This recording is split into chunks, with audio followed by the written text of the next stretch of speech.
It's a beautiful day in Oakland, California for the San Diego Chargers and the Oakland Raiders. Alongside Solomon Wilcots, this is Kevin Harlan. A beautiful day in the Bay Area, just about 74 degrees, a slight breeze, mostly sunny skies. We've already had the flip of the coin. The Chargers won, so that means the kickoff will come from Sebastian Janikowski, who had 5 touchbacks last week against the Houston Texans. And deep back will be Darren Sproles for the Chargers. Pretty important game early on here in the AFC West. Absolutely a long-time rivalry between these two teams. And you know, the team that wins it, they feel like they can really jumpstart their season, particularly amongst division play. And away we go. And looking up into that bright California sun, here comes Sproles. Belted on the play. Williams gets him. 19-yard gain. And we'll spot him at the 22-yard line, which leads us to the terrific quarterback for the San Diego Chargers. Philip Rivers had almost a perfect afternoon last week against Arizona. He has the offense completely in his hands. Laser lock accuracy. He will spread the ball around amongst 8 different targets, all of which are averaging at double figures per reception. His main target so far has been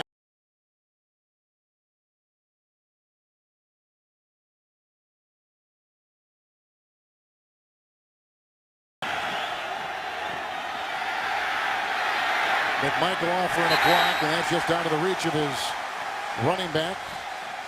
Coverage on the play by McClain. Let's take a look at the rest of the San Diego front on that offensive line. Dombrowski for one more week will be taking the place of Marcus McNeil at that left tackle. Next week, McNeil will return, but they've been very happy with Dombrowski so far. And all eyes on Antonio Gates, who has been absolutely terrific this season. He's averaging 6 receptions per game. He is the main man in terms of the main target for Philip Rivers. He's going to throw it to him early and often. Masters come in on the 2nd down and 10. Dombrowski with the block, and down goes Tolbert. And a loss in the play with Asmawa right there of 3 yards, and push it back to the 19-yard line. And now the Raider defense. Shaughnessy now will start on the defensive end because they have moved one of those defensive linemen back to linebacker, and that is Trevor Scott. They've had some injuries in that linebacking core. The rookie McClain out of Alabama is in the middle. Grimbley used to play with the Cleveland Browns. And in the secondary, Asomugha is the guy that everybody talks about, one of the best cornerbacks in the NFL. Raiders have gone to the nickel, 3rd and 13.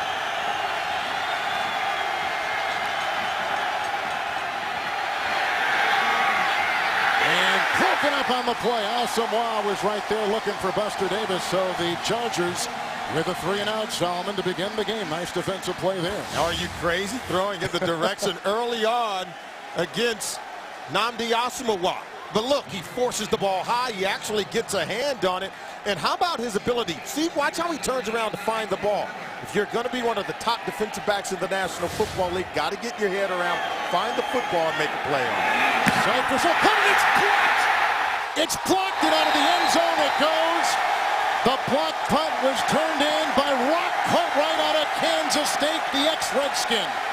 Blocked it out of the end zone. It's the 2nd time he's had one blocked this year. The safety for the Raiders. They begin with a great defensive play. Special teams have plagued the San Diego Chargers, especially in their games on the road. They've already allowed 3 touchdowns to return for kicks, and now a block punt to start off this critical game.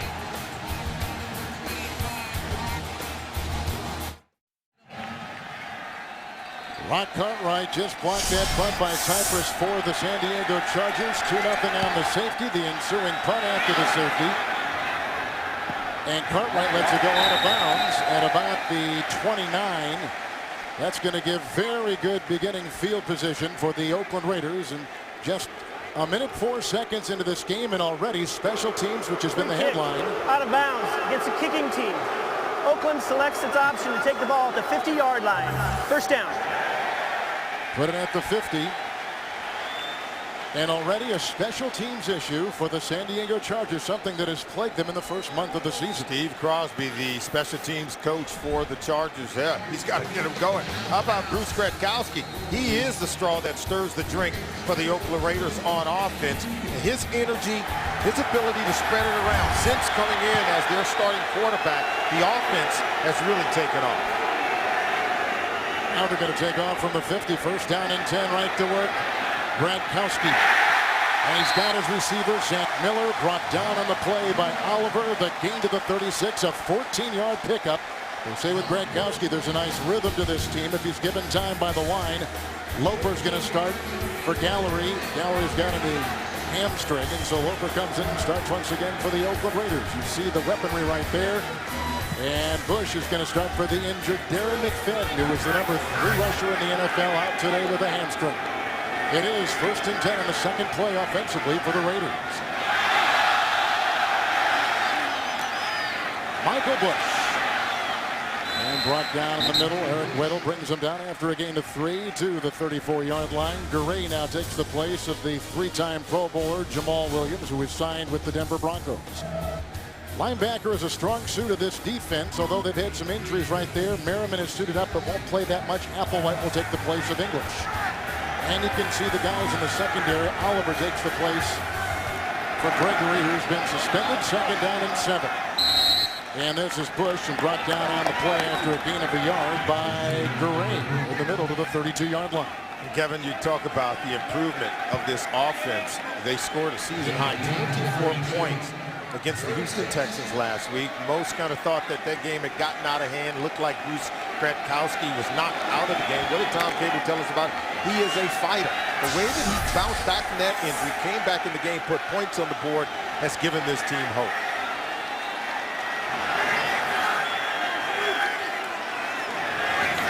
And on 3rd down and 6. Out of the reach on the near side of Johnny Lee Higgins. Norv Turner, who was a one-time Raider coach back in 04 and 05, is on top here in San Diego with the Chargers. His record as a head coach in the NFL and with San Diego. 4 consecutive AFC West division titles. Both he and Phillip Rivers put together the kind of chemistry that has allowed them to dominate this division. Now it really just remains to be seen how far can they go into the postseason. So Sebastian Janikowski, who has missed 2 of his last 3, the San Diego defense holds, but they do give up 3 right here, and the 5-0 lead for the Oakland Raiders. A safety and a field goal with a couple minutes gone. Cable and the Raiders up by 5. The NFL on CBS is sponsored by Southwest Airlines. Find our fares online only at southwest.com. Sprint, the Now Network. And by the all-new Volkswagen Jetta. It's great for the price of good. That's Das Auto.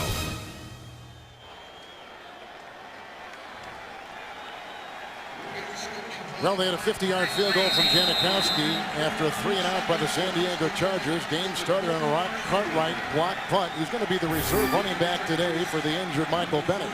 So 5-0 the Raiders in the first 3 minutes of the game, and the ensuing kickoff by Janikowski.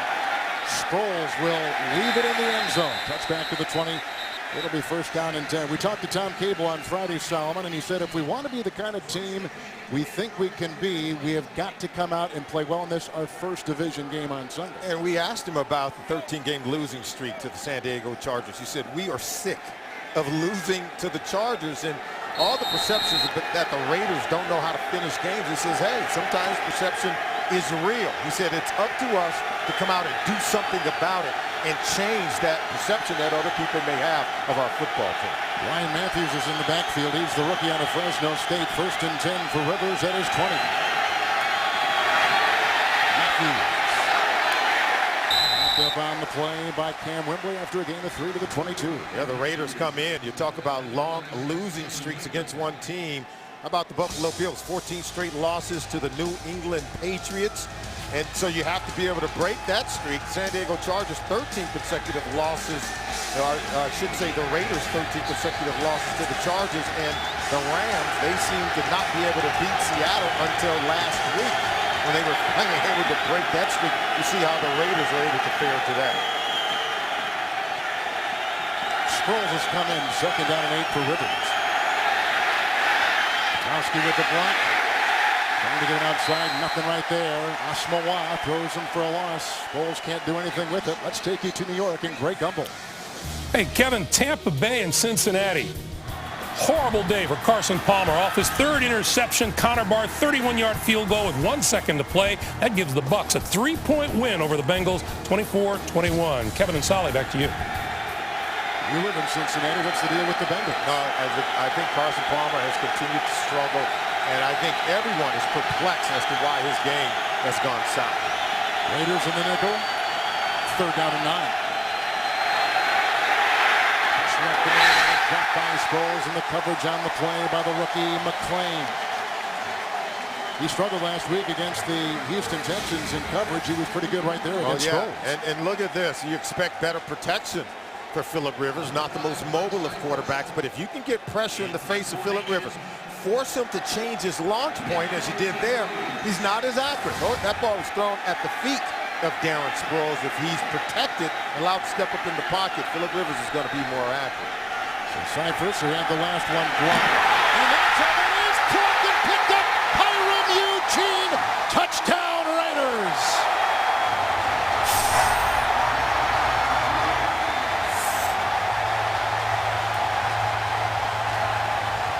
Steve Crosby. Wow, you've got problems. Right up the middle is that one blocked. By the reserve tight end, Brandon Myers. Brandon Myers, number 83, Hiram Eugene recovers it for a touchdown. Take a look at that one. Lays out and block it. Coming from the same position as the first block. You would expect them to make some kind of adjustments while the offense is on the field, and you can see he is hot. What is the deal with special teams in San Diego? Oh, he was given an earful to Mike Tobin. Janikowski makes it a 12-0 lead. This will stun some people around the country. 2 block punts, a safety, and a touchdown. What a way to start in the black hole. Raiders have lost 13 consecutive games to the San Diego Chargers. What a way to begin with 2 outstanding special teams plays coming into today. Cypress had only 1 punt blocked. And today he's had 2 in consecutive punts. Well, it really has been their problem. The San Diego Chargers, take a look at the problems they've had so far this season. And this is their 3rd road game. In the previous 2, they allowed 3 kicks to be returned for touchdowns. Now another here today, the 4th time it's happened this season. Janikowski with the boot. And this one is going to send Sproles about 7 yards deep. He'll leave it there. Another touchback for Janikowski. One of the best big legs in the NFL. Well, the first punt was blocked by Rock Cartwright. He's going to come right up the middle and get the block. Now that goes out the back of the end zone for a safety, but then Brandon Myers comes from the same location. He blocks it. Hiram Eugene recovers it, takes it in for a touchdown. So you get 2 blocks today. And then how about that? 4 touchdowns allowed by special teams for the San Diego Chargers in their first 5 games. All 3 have come on the road. Tolbert is in. That's Hester in motion. 1st down and 10 from the 20. Tolbert coming out the 100-yard game last week. Stopped at the line of scrimmage. No gain. They stay at the 20 to Greg Gumbel in New York. Hey, Kevin, take a look at Tennessee's Vince Young. Looks like he's going to throw this one up for grabs, and lucky for him, his teammate Nate Washington comes down with it 24 yards later. Tennessee on top of Dallas, 7-0, 9:40 to play in the first. Kevin and Solomon. Tennessee kind of coming together here, aren't they? Yeah, Vince Young needs some receivers to retrieve some of those balls. Sometimes it's better to be lucky than good, JB.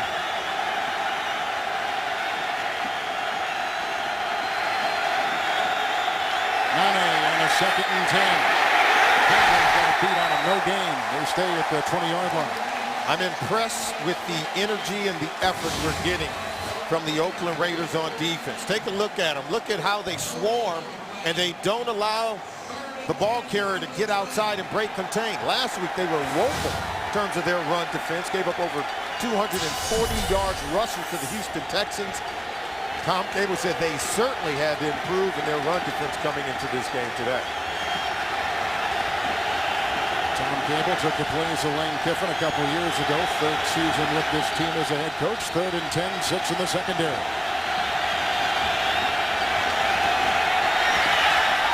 And that is Sproles. The flag is down.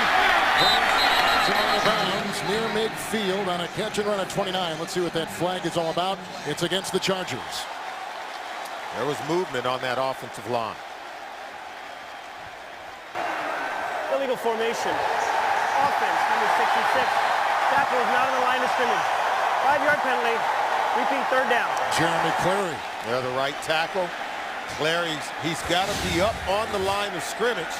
There he is right there. He's too far in the backfield, but boy, they leave a gaping hole open behind the blitzer. Philip Rivers, he found the open area, but it's going to be called back because of the penalty on Clary. Look at those numbers. Yeah, that's surprising. Yeah, I should say. Norv Turner expects to be able to have more yards and more production on offense right now. Great energy on defense for the Oakland Raiders. 3rd and 15. Samoa working on Floyd. Another flag near midfield. That was a great reception. 34 yards. Samoa, one of the best quarterbacks in the NFL. This is going to go against the Raiders. Oh, this is about as open as you're going to ever get against Nnamdi Asomugha. That was just great coverage. Maybe a little contact before the arrival of the ball. Pass interference. Defense, number 21. That penalty's declined. Yardage is enough for a 1st down. A lot of quarterbacks don't go toward Asomugha's side, but the quarterback for the Chargers does. He looks at him a lot. Well, you know, he's an accurate thrower, back shoulder throw. See, there's just a little hand fighting there. I believe the official could have kept his flag in the pocket. I think that was fair, but it was a great catch by Malcolm Floyd. Sproles is in 1st down and 10 from the 49.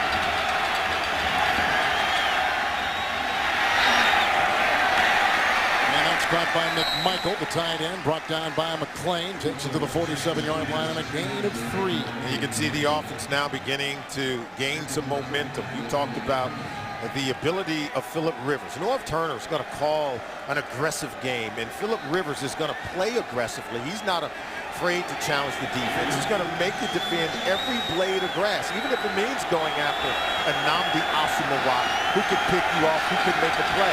But Philip Rivers has a lot of weapons to choose from. Tolbert is in. And he's fearless, isn't he? Speaking of Rivers on the 2nd down and 6. Well, the outside guys are really covered that time.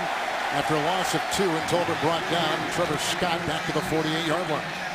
I'm impressed with what I'm seeing early in the ball game from this Oakland Raiders run defense. They were gashed 1 week ago, but see containment, and then you feel the hole.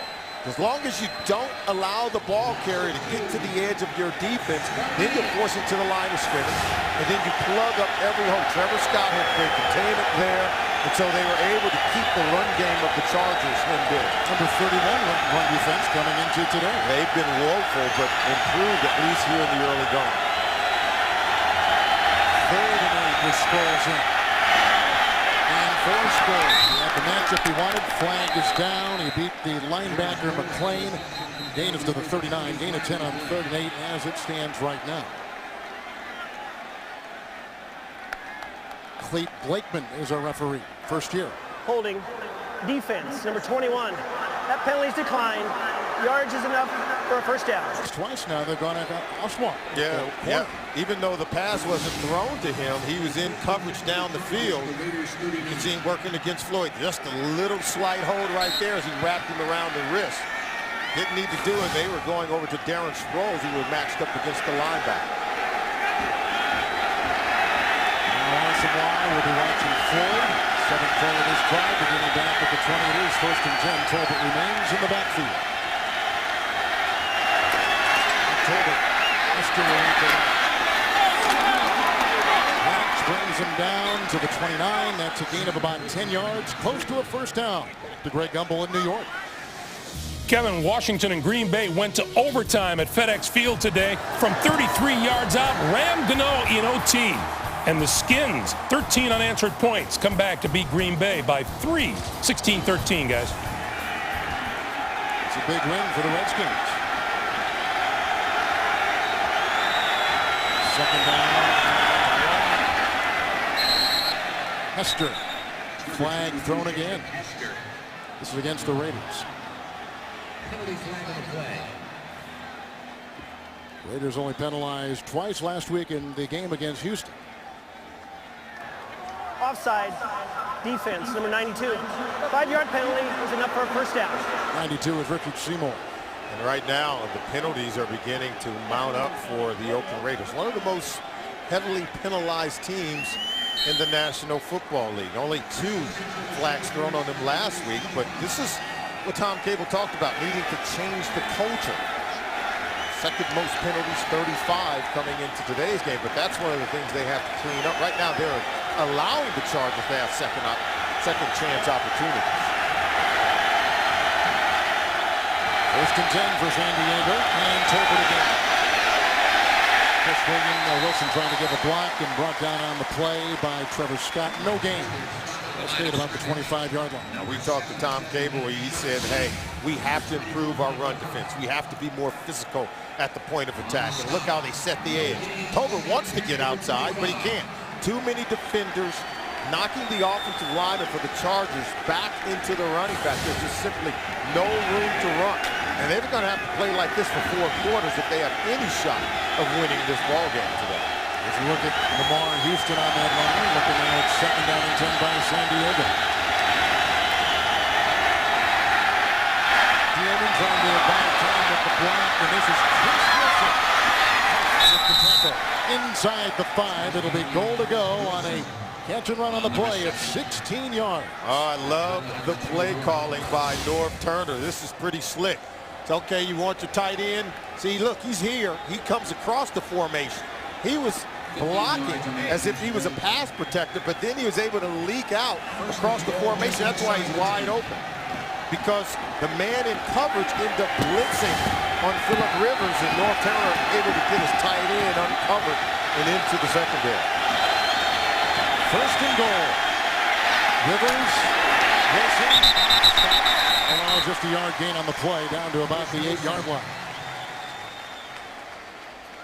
A red zone area where teams really struggle to throw the football. Now, the Chargers, remember, they were very poor in terms of their rush offense. Remember, last year only averaged 88 rush yards per game, ranked 31st in the National Football League. Where they come in to today's game, having improved their ability to run the ball, Mike Tolbert, as well as Ryan Matthews, we'll see if they'll put it on the shoulders of Phillip Rivers.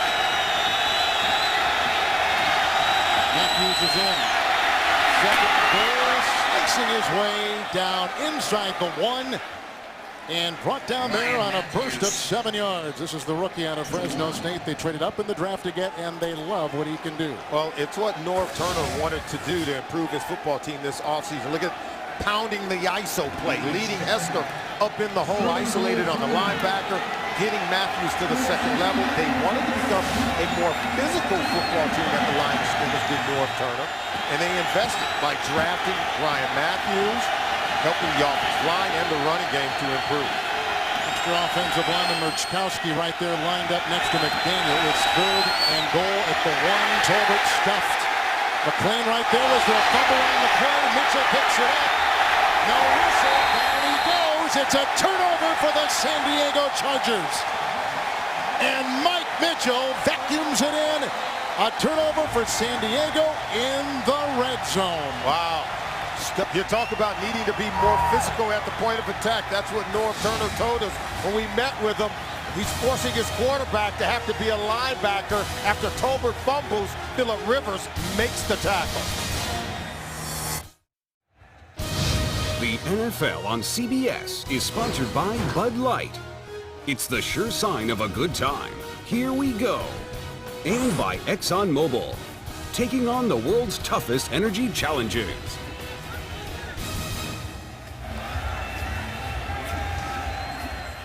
The San Diego Chargers, as you take a look at Tolbert, he fumbled right there. 2 punts blocked, 1 for a safety, 1 for a touchdown. They just fumbled on a golden goal situation. A horrible beginning for the San Diego Chargers. Yeah, and giving the ball up inside of the red zone as you're knocking on the door to get touchdown, that really can come back to hurt.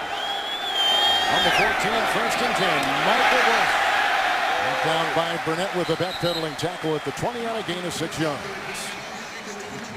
And support the NFL's A Crucial Catch breast cancer awareness campaign. Bid on authentic game day NFL pink products and experiences at NFL.com/auction. Proceeds will benefit the American Cancer Society.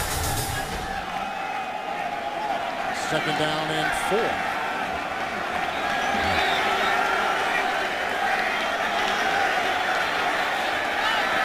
Bush with a nice block.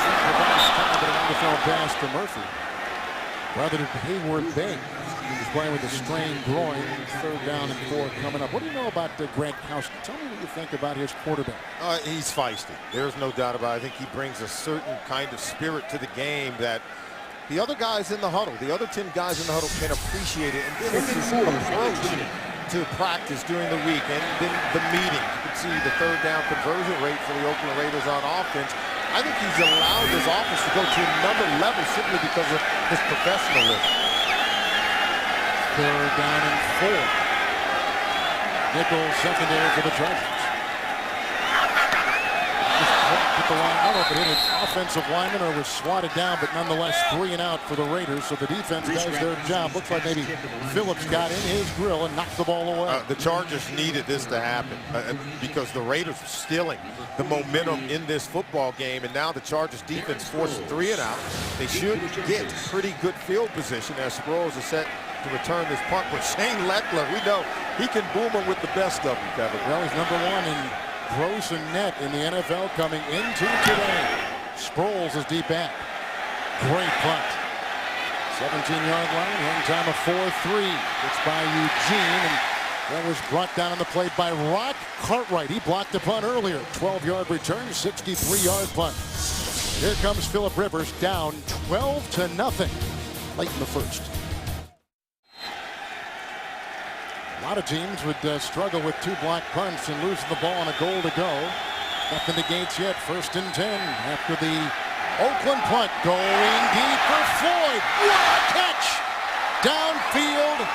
He beats routes to the 17-yard line. Great throw by Rivers. 45-yard pickup. How about this? And this is just a great route by Malcolm Floyd. We talk about speed. The ability to get the ball down the field. Over on your right, snap for route. See, he's beaten right there. And you can see Route is starting to grab him because he knows he's even and leaving. The speed of Floyd to be able to catch that ball and track it. That's what this offense does best. Phillip Rivers is going to find the open receiver down the field. He's not a dink and dunk kind of guy. First and 10 for San Diego. Tolbert blocked by Wilson. To the 14-yard line on a gain of 3.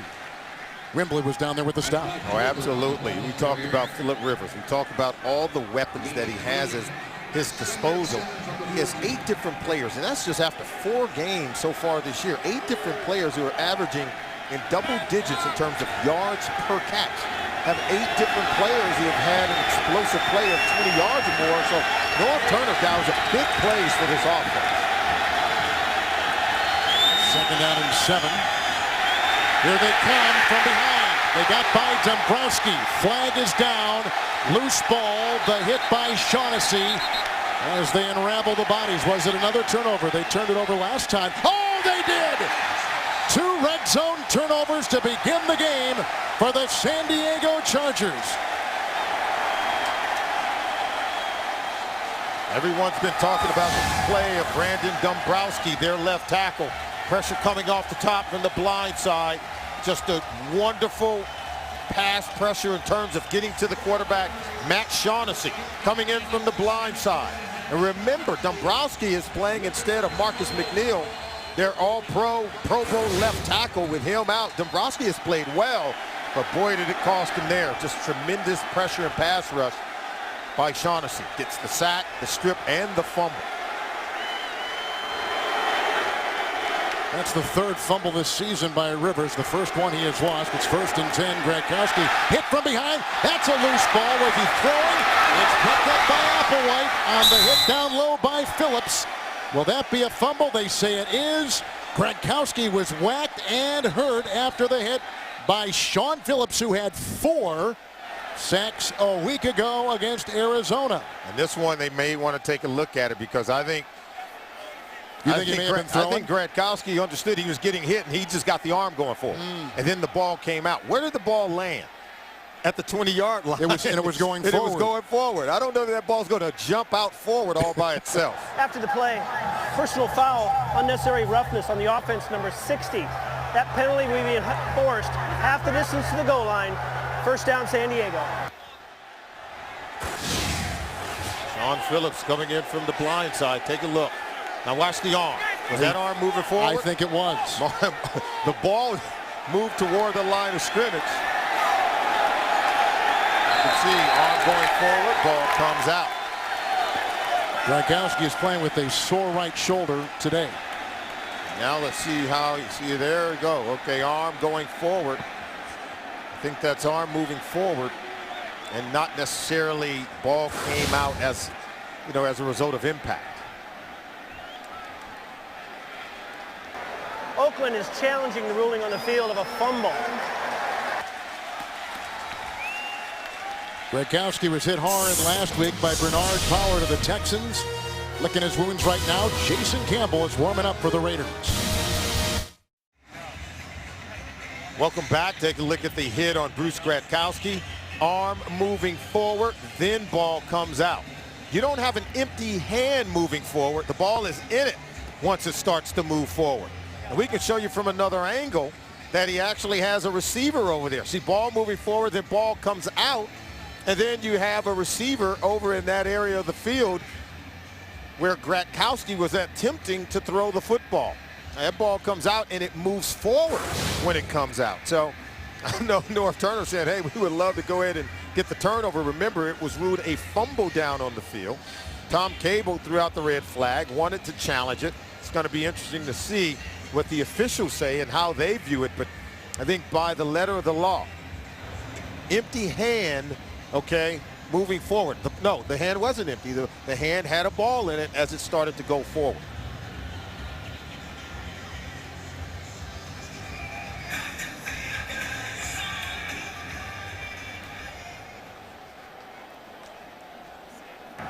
After the review, the quarterback's arm was going forward with the ball when he lost possession.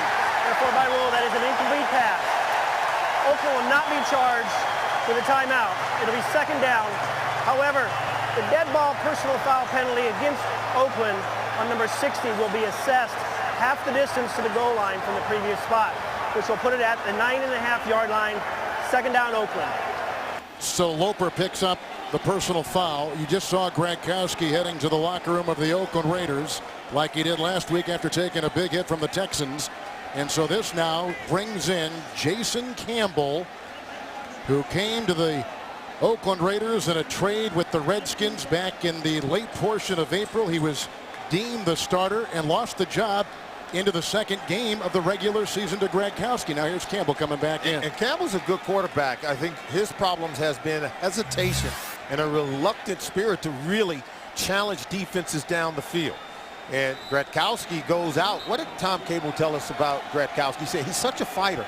We have to do a better job of taking care of him because he was knocked out of the game last week, came back already taking a punishment in this game in the early going. He's forced to go to the locker room. Now Cable has to come in with his backup quarterback in Jason Campbell. So it'll be second down and 18 as Campbell will have the ball at his 9. What a game we've seen. 2 blocked punts, a safety, and a touchdown resulting. 2 fumbles, both in the red zone by San Diego. Michael Bush brought down by Travis Johnson. He's out to the 13-yard line after a gain of 4. If you are the Oakland Raiders, more than anything, you have to establish, I think, a physicality at the line of scrimmage, and you have to be able to run the football to help Jason Campbell with some play-action pass opportunities. This is how the Raiders hoped they would start today, with an early lead on a tough team. They've got it at the end of 1.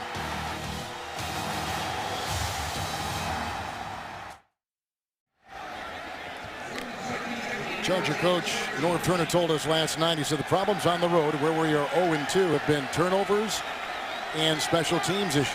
Absolutely. And how about the turnovers inside the red zone where they could have had points on the board? Here is a 3rd and 15. Bush to the 29. Brought down on the play by Paul Oliver. 14-yard gain on 3rd and 15. Michael Bush is the real deal. Just simple draw play and leading Zach Miller, the fullback, as the lead blocker. And they get him to the second level. And even Norv Turner even said, hey, we almost drafted Michael Bush. They thought that much of him. The Raiders were able to take him before the Chargers could. Now he gets to start today. And even Tom Cable said, we've gotten longer runs, more explosive runs out of Bush more so than Darren McFadden. Luckler to punt. Sproles. Eugene was there. Rock Cartwright was there on that 58-yard punt, a 10-yard return. Eugene has got a touchdown today and a block punt, part of the 12-0 Raider lead. A lot of problems to begin this game for the Chargers. Boy, look at first 4 offensive possessions. 2 punts have been blocked, and then they fumble the ball. Red zone. Tolbert on 1st and 10. And out to the 26-yard line on a gain of 3. You talk about their struggles. They go 3 and out on their first 2 possessions, but they don't even get the punt off. The first one is blocked by Rock Cartwright. It results into a safety. Brandon Myers blocks the second one from the same location. They return it for a touchdown. Hiram Eugene. And then on 2 possessions inside the red zone, a fumble by Mike Tolbert, and then the fumble by the quarterback, Philip Rivers. And boy, the Raiders defense is playing well and winning the game on special teams also. 22 plays, nothing to Gates yet. 2nd down and 7 for Hester. Deflected on the play. Incomplete, bringing up 3rd and 7 for Rivers. We go to Greg Gumbel in New York. Hey, Kevin, check out what's happening in Dallas. For the 2nd time today, Vince Young, a touchdown pass. This one 12 yards to Kenny Britt. 17-3. Tennessee leading the Cowboys. 12 minutes to play in the first half. Not too big a surprise. Tennessee has won their last 10 games against NFC teams. That's right. And Tennessee Titans, you know Jeff Fisher's going to have this team bounce back. Seem to always be a very resilient bunch. Sproles is in on this 3rd and 7. The nickel there for the Oakland Raiders. Sproles, 1st down and then some. Huff brings them down and brought down also by Wembley. 23-yard catch and run. And spot him at the 49. He's just wide open. Darren Sproles comes out of the backfield. Here he is right here. And watch, he's just going to come wide open, getting outside the defense. And there is no one there. Look at that. Just no one within 10 yards of Darren Sproles. On 3rd down and on any down, when he's lined up outside that tackle, he's coming out as a pass receiver where he can catch the ball and really do some damage to your defense. 1st and 10. Nothing to Gates. Tolbert was in and gets the call. McClain chasing 1st down to the 38-yard line. That's a 13-yard gain. 2 quick 1st downs by San Diego. And now you can see, even though he's yet to complete a pass to Antonio Gates, haven't even targeted Antonio Gates, Philip Rivers is picking the defense apart. Norv Turner starting to use Gates more as a decoy, where Malcolm Floyd is catching the ball. Darren Sproles, Mike Tolbert coming out of the backfield. So sooner or later, you know Gates is going to get one-on-one coverage, and they're going to hit Pater throwing the ball to him.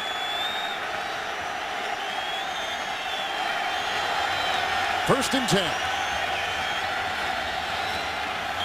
Tolbert, Hester the lead. Devoured by Seymour.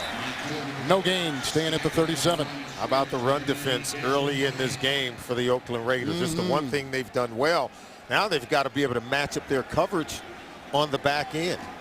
They're losing sight of some of the backs coming out of the backfield, maybe paying too much attention to Antonio Gates, allowing others to go free. Only 20 yards rushing so far in the game for the San Diego Chargers. 2nd down and 10. Hester.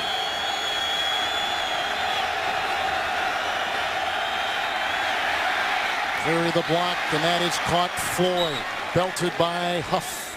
down to the 23, 15-yard strike, another San Diego first down. Well, Malcolm Floyd is getting open.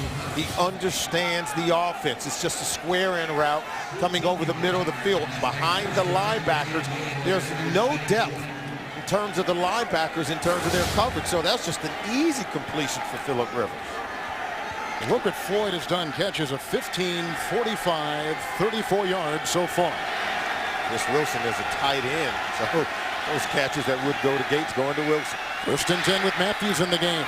Hester shuffled out of bounds by Huff across the way. Down to about the 18-yard line and a gain of 5. They've got a lot of ways to get you, the San Diego offense does. And everything for the San Diego Chargers, I think it starts with protection. Their ability to protect their quarterback, Phillip Rivers. He's not the most mobile. And even last year, when they didn't have a formidable rushing attack, he still threw for over 4,000 yards. And they come in today. Norv Turner's offense ranked #1 in the National Football League. It's because the offensive line gives Phillip Rivers plenty of time to survey the field and to throw the ball down the field for huge chunks. Tolbert back in against the 4-man secondary. Second down and 5. Rivers right on the money. What a catch by Gates for the touchdown. His league-leading 7th of the year. 19-yard pass. And the Chargers are on the board for the first time. You knew it was coming, and you still couldn't stop it. Now he's caught a touchdown pass in 9 consecutive games. That's an NFL record for tight end, and it's right down the middle of the field. Laser lock pass in double coverage against 2 defensive backs. Antonio Gates. He was a power forward as a college basketball player. Didn't he look like a basketball player going up for that rebound there? What a great catch. And says, you know, there's just so much you can do physically to expand your game, but mentally is where I've really tried to make myself better. Yeah, he has. And we talked about him being a college basketball player. He knows he's got the physical ability, but his ability to learn how to run routes and time up his speed, he can break your back on defense. Great catch for a great player. The NFL on CBS is sponsored by Travelers. Insurance for auto, home, and business. DirecTV. Watch your favorite team wherever you live, only on DirecTV. Call to switch today. And by Burger King, who reminds you to have it your way.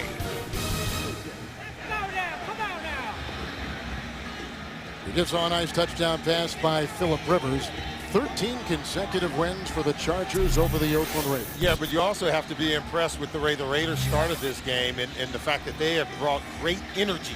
They're trying their best to break this streak. You lose 13 consecutive times to a divisional opponent, and Tom Cable has his team coming out fighting. But how do you stop Phillip Rivers and this vaunted passing attack?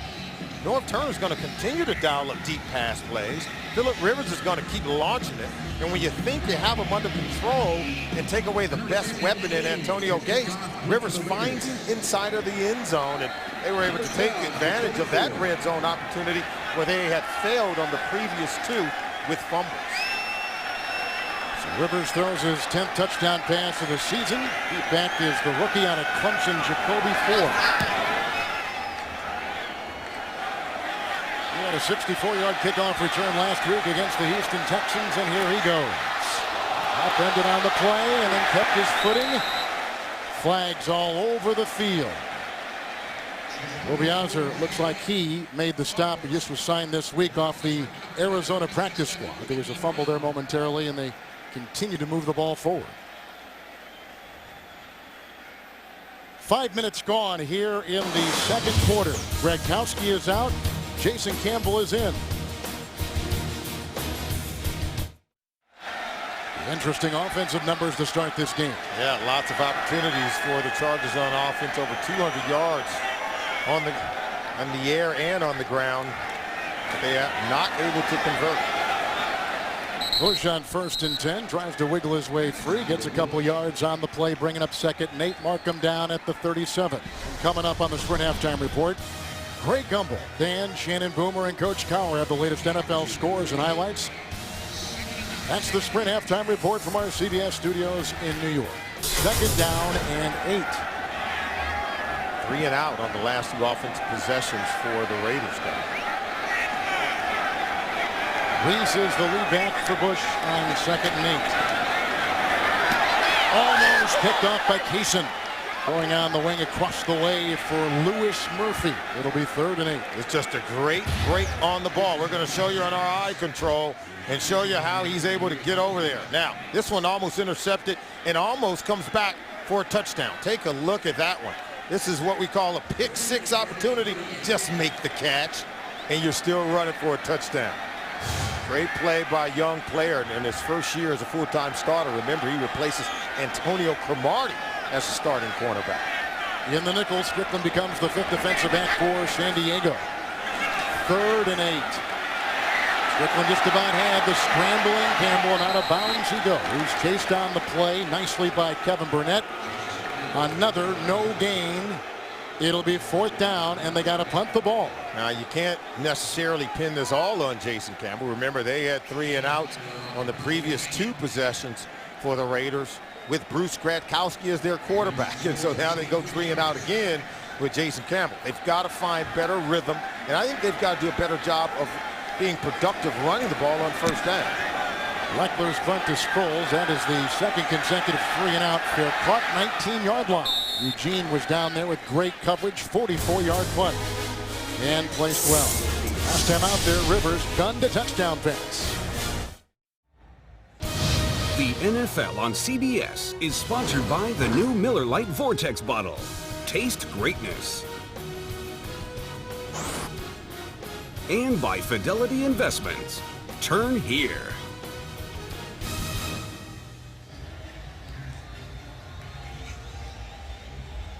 And Friday on CBS, the murder of an off-duty police officer hits close to home in an all-new episode of the new hit drama Blue Bloods. That's Friday only on CBS.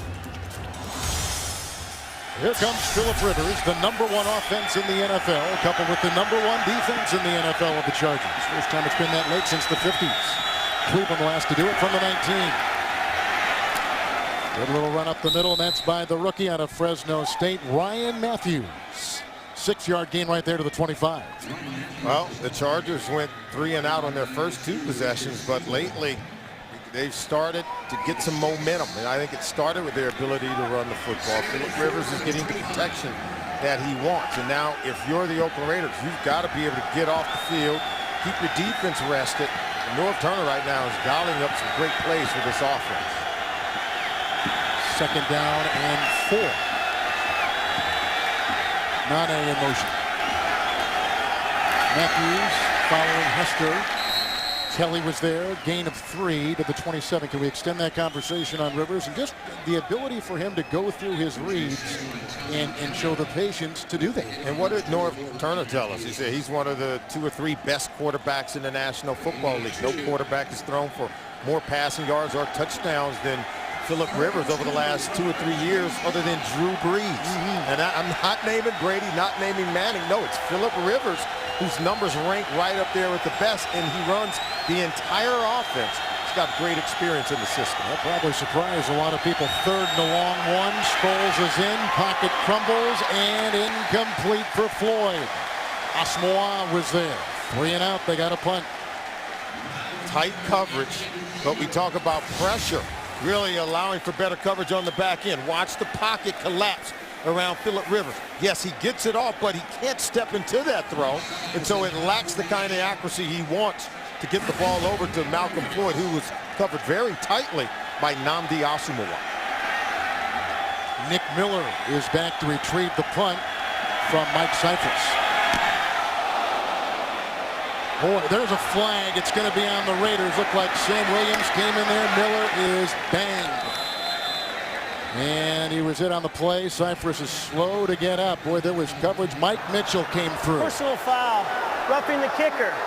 Defense, number 54. It's a 15-yard penalty, automatic 1st down. Sam Williams right into Cyphers. We've shown you the graphic. He's had the 2 punts blocked today, and they are breathing down his neck every time he's back to punt. Watch Sam Williams, 54, nearly blocked it right there. But then he was sort of pushed into him. He was. A couple of guys fell into him. Now, not so sure because he had already launched himself for the block, but then he was pushed in to the punter. He was pushed right into Cyphers. And I think showing it on the big board here, many of the fans here aren't happy with that call.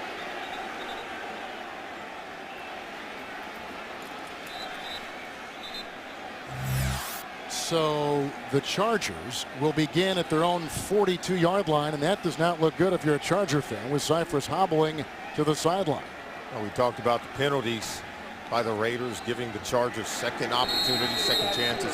North Turner, this offense for the Chargers, they're just too good, Kevin, to give them second opportunities. You pitch a 3 and out, you think you're going to get the ball back, and now their offense is coming back on the field. Matthews is in with a couple of tight ends. First down and 10. Matthews a block. And Rivers, Antonio Gates. Huff the tackle to the 34. Catch and run at 23, first down. I love the way Gates runs his routes. He just understands how to sit down in the route, in the zone. And he would have just been blown up by Nnamdi Asomugha if he doesn't throttle down. See how he slows himself down, and then watch how he makes Asomugha miss in the open field. It's just a great route. See, watch as he clears the linebacker. See how he slows down now? Creates a window. See, and Asomugha, had he continued to run fast, would have had a hit right under the chin, but just good route running by Antonio Gates. Creighton is a receiver. First down and 10. Matthews, Heilman a block. Off the tackle at about the 29-yard line. Hard to believe that a tight end leads the NFL, Solomon, in catches of 20 or more yards, but that's what we see in Gates of San Diego. I think Nnamdi Asomugha put it best when he talked about Antonio Gates. Says he has no weaknesses. He's a pure route runner as if he were a wide receiver. Excellent pair of hands. You can see the 10 catches of 20 yards or more, most of the National Football League. He's explosive, he's powerful, he's nimble, he's athletic. Outside of that, I don't know where you could give him a negative check mark. He can do it all. Second down and 5.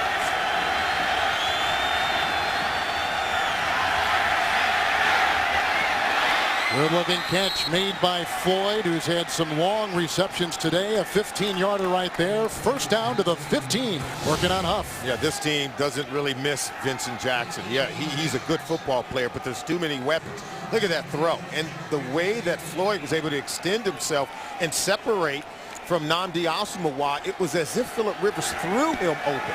Threw the ball to the open area, and Malcolm Floyd just went out and got it. Rivers has no problem throwing at Asomugha, does he? No, he doesn't. No, he doesn't. He's going to throw to the open area. You notice he threw away from Nnamdi. First and 10. Hester. Out of bounds by Rout.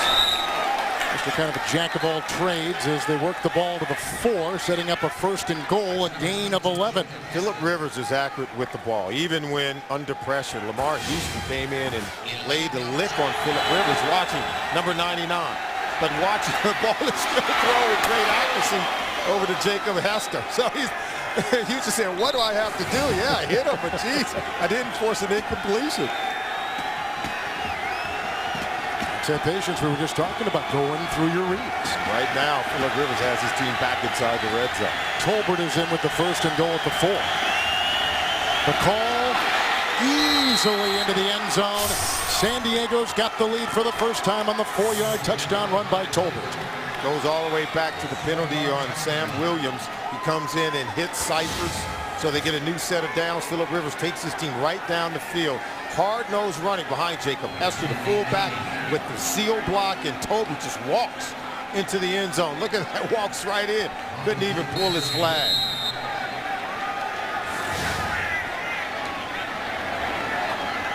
Tolbert goes in for the 4th time this year at his first 100-yard rushing game last week, and that's a 14-12 San Diego lead. 14 unanswered points by the Chargers. Well, they're too good to give the second chance opportunities as a result of penalties, and they're hard to stop. It's just a great day here at Oakland Alameda. The Coliseum here is just a real great presence. Is that our commissioner? It is. Roger Goodell. He was hanging out in the black hole earlier during the day. He's here today, and the Sunday night game is over at Candlestick, and San Francisco will host the Philadelphia Eagles, so he's going to get 2 games for the price of 1 trip, and that's what we're seeing in the eyes of the commissioner, who likes to go around to every city in the regular season and just kind of touch base. And this is a good place to hang out. There's no doubt about it. You walk through and you see the tailgaters in the parking lot, and then you come into this stadium.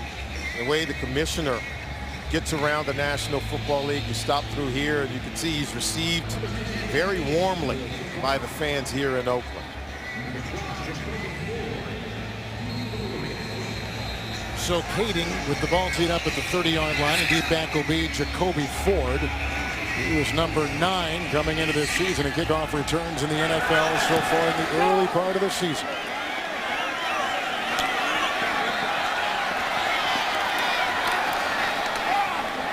And they finally get him down after he takes the ball up to about the 32 on a 24-yard return. Well, tomorrow on CBS, it's Trouble in Paradise as the 5-0 team tracks an escaped convict.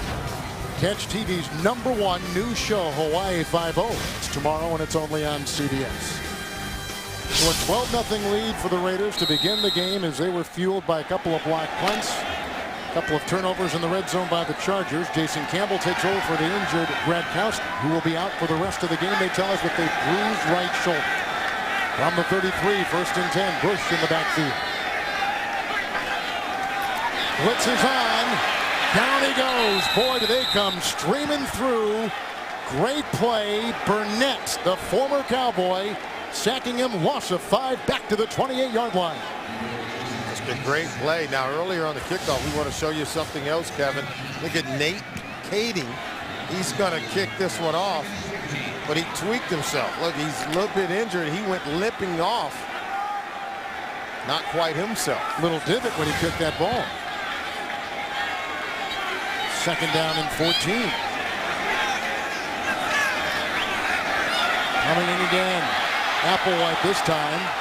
Campbell throws it away. It hit the back of his fullback, Marcel Reese. That brings up 3rd and 14. The linebackers just cause so much pressure for this Charger defense. And that's what Tom Cable said. We have to block their linebackers. Talking about the San Diego Chargers, their ability to rush the quarterback. 9 sacks 1 week ago for the San Diego Chargers when they were playing the Arizona Cardinals. And so the thing that Tom Cable feared most, getting behind on the scoreboard and getting into that situation in the game as they face a 3rd and long where you have to throw the ball. 25 sacks in their last 6 games against the Raiders. 3rd and 14. They need the 43. Bush with the block. Zach Miller, the tight end.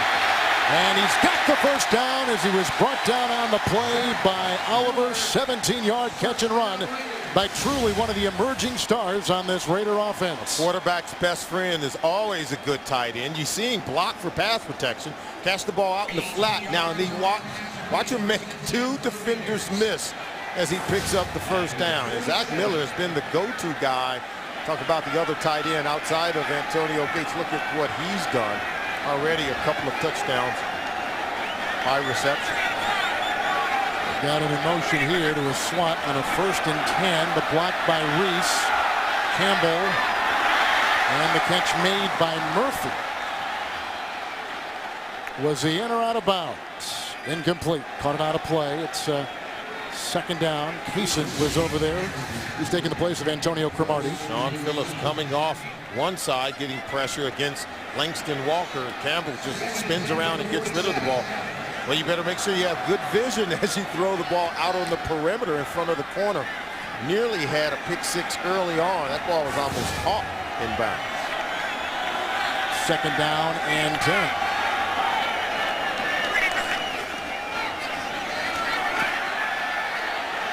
Walker had the block that time. That is Reese. He is brought down on the play by Jammer after a gain of 4 to the 49. They knew the Chargers did coming in.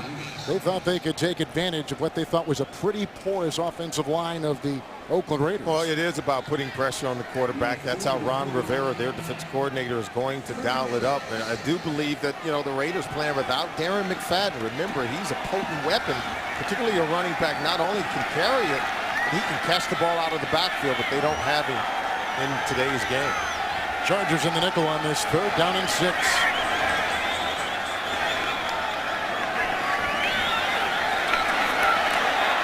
Valdir is in, gave the block. That's a fumble. And that is Loper who caught it. Stop, drop, and roll. You learn that in grade school. That's like the holy roller, only a little bit bigger form, and Loper the guard. Now watch it, and it was a smart recovery. Usually the guy recovering it, it's his guy who gets the sack, and exactly right. That was Cooper. Now rolling forward, what is he trying to do? Advance the ball and pick up the first down. And no one touched him. And you don't waste time if you're a lineman trying to get up and run with it. That brings a whole nother meaning to roly-poly. Yeah, that's right. And he was rolling, taking the place of Robert Gallery, who has a hamstring, and he's injured, although practicing this past week. May come back next week, they say, and Loper taking his place. Isn't this where that holy roller play occurred many years ago in this rivalry between the San Diego Chargers and the Oakland Raiders? That's well said. You're right. Against the San Diego team as they find themselves shy by about a yard. And speaking of that, it was back in September of 1978. They were in San Diego. 10 seconds left in the game, and Kenny Staver, remember, intentionally fumbled after a hit by Fred Dean. Banaszak then swats the ball. Dave Casper fell on it for the touchdown, and the Raiders won by 1. A provision was added to the rule book right after that. Yeah, even Ted Gianellis in the San Diego chicken costume couldn't believe it. The Raiders going again with the holy roller. They know it all too well. How about going for it on right fourth down? On the 43, Bush carves it out and gains the first down, brought down by Weddle, and he's down to the 35. A couple of big first downs on this drive, gain of 8 right there. Raiders on the move, down by 2 at the 2-minute warning. With the 2-minute warning here in the first half, the Raiders on this drive, which began back at their 33, have converted 3rd and 6, and moments ago 4th and 1. At what point do you start to use the speed of Darius Heyward-Bey to take some shots down the field? 1st and 10. Good block by Bush, then he gets the pass. Weave into the 19-yard line. Great catch and run. Brought down on the play by Cesare. 16-yard pickup and a first down. Just a wonderful play. It was a play-action fake. They wanted to go down the field. We'll show you in our eye control. Now watch this. They want to get down the field here with the receiver, but then they're able to just check it down. If you don't get open, have the running back get out to the backfield and just dump it off. Don't have a shot down the field. Get it into the hands of Michael Bush, and he'll do the rest. 1st and 10. Bush kept at it. Brought down after a gain of 1 by Sean Phillips, who is the reigning AFC Defensive Player of the Week. Timeout taken by the Raiders. On the move and down by 2 after the Chargers have scored 14 unanswered points. Well, coming up on the Sprint Halftime Report, join Greg Gumbel, Dan Shannon, Boomer, and Coach Cowher for the latest NFL scores and highlights. That's the Sprint Halftime Report from our CBS studios in New York. Busy day in the NFL. This game has had a lot to it here in the first half. Big time possession down inside the red zone. Look at the first 4 drives for the Oakland Raiders, only 43 yards. And now on this drive, they've got something going. Under Jason Campbell, who's replacing Bruce Gradkowski as the quarterback. He does have a big arm. I think he's just got to play within himself, be comfortable in the offense, take some shots down the field. Right now, Michael Bush is not only giving them yards rushing the football, his ability to catch it out of the backfield. He and Zach Miller seem to be the primary weapons when they choose to throw the football. Sean Merriman seeing some snaps here. 2nd down and 9. Timeout by San Diego. Wait a minute. Because you can't take back-to-back timeouts. And they did. I thought for sure it was San Diego, but no. Timeouts. We will continue play. At least it helped the Raiders, because the Raiders didn't know what they were doing at the line of scrimmage. I screwed up. At the 18-yard line, 2nd down and 9.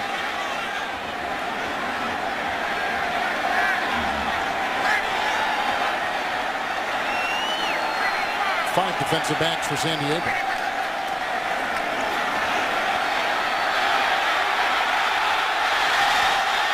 Campbell pushed out of bounds nicely by Strickland on the fly down to the 12 and a pickup of 5 and stops the clock at 1:07. Campbell is showing good pocket awareness. He understands when the sense of when things are collapsing on him, and then he steps up in the pocket. That's what I like, steps up and then eludes out to his left.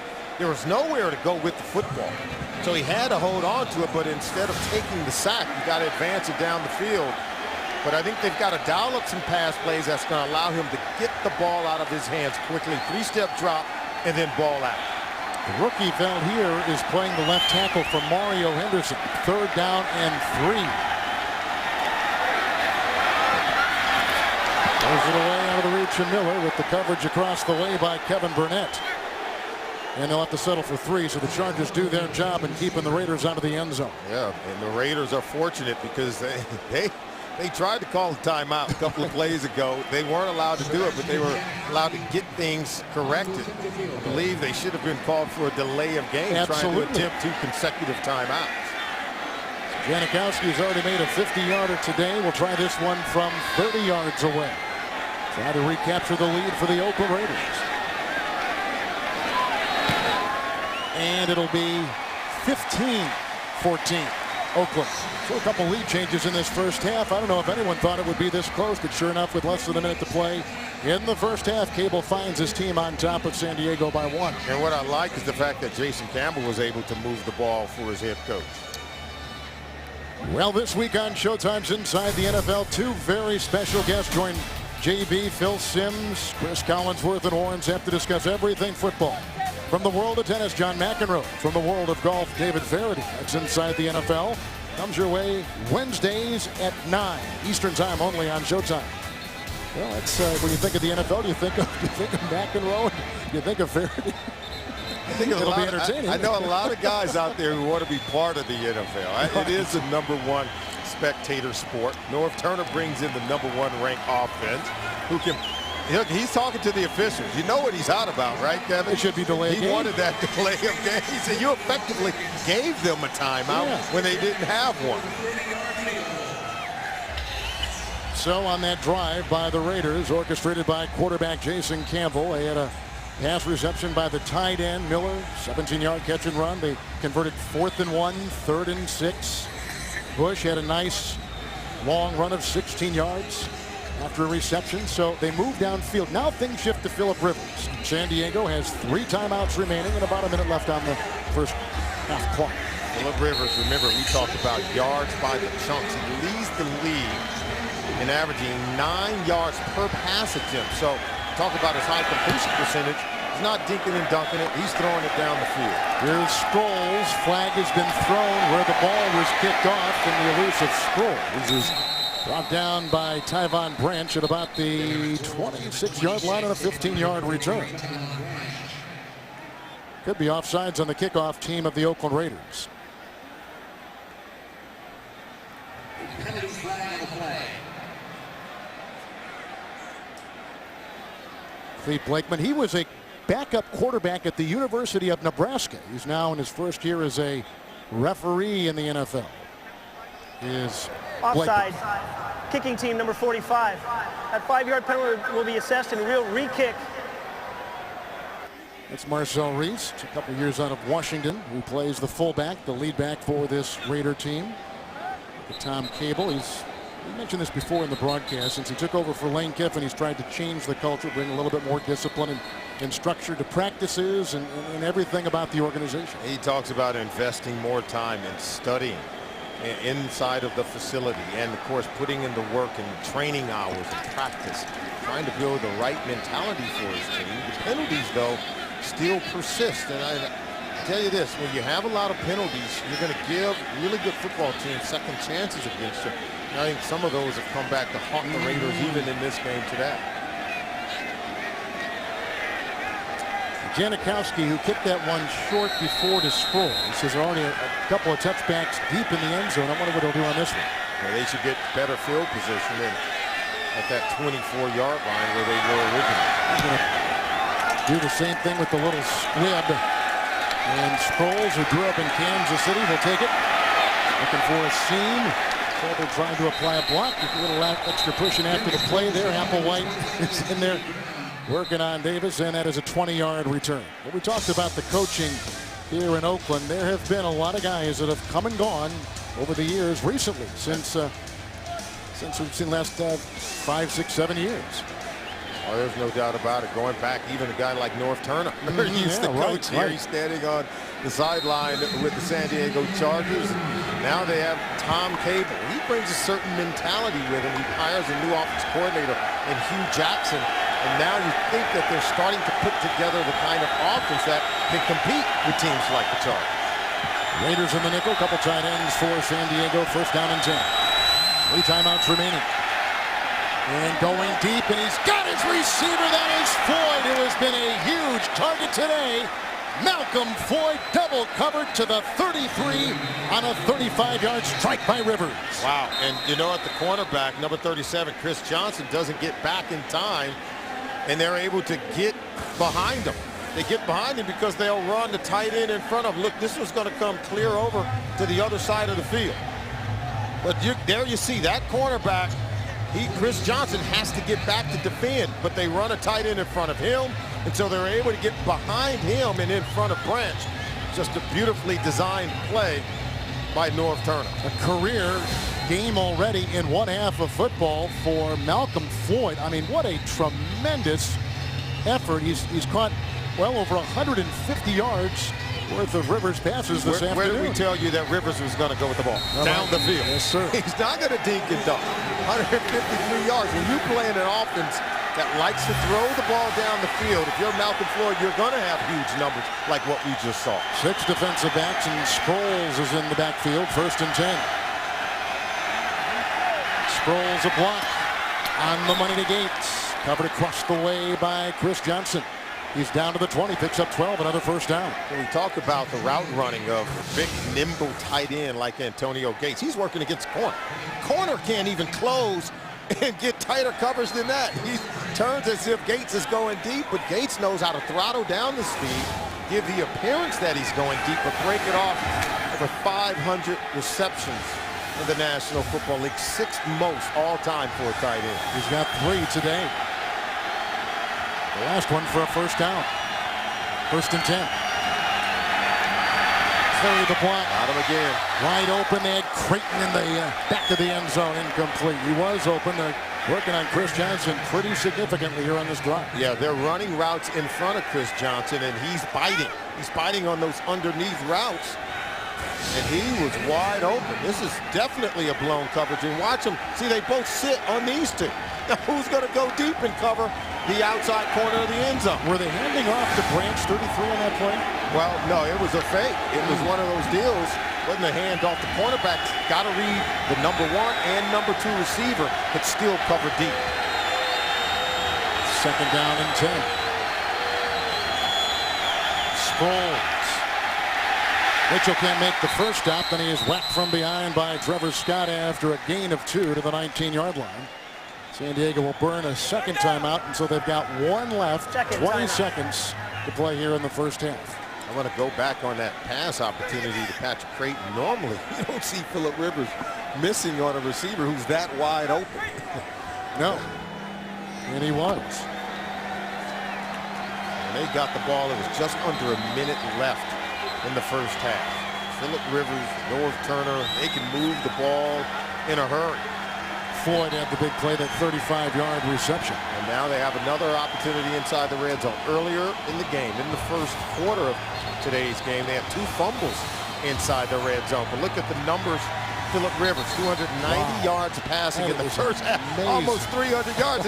He may get it if he gets a 20-yard pass here. But yes, that is very amazing. 6 defensive backs for the Raiders. 3rd down and 8 for San Diego.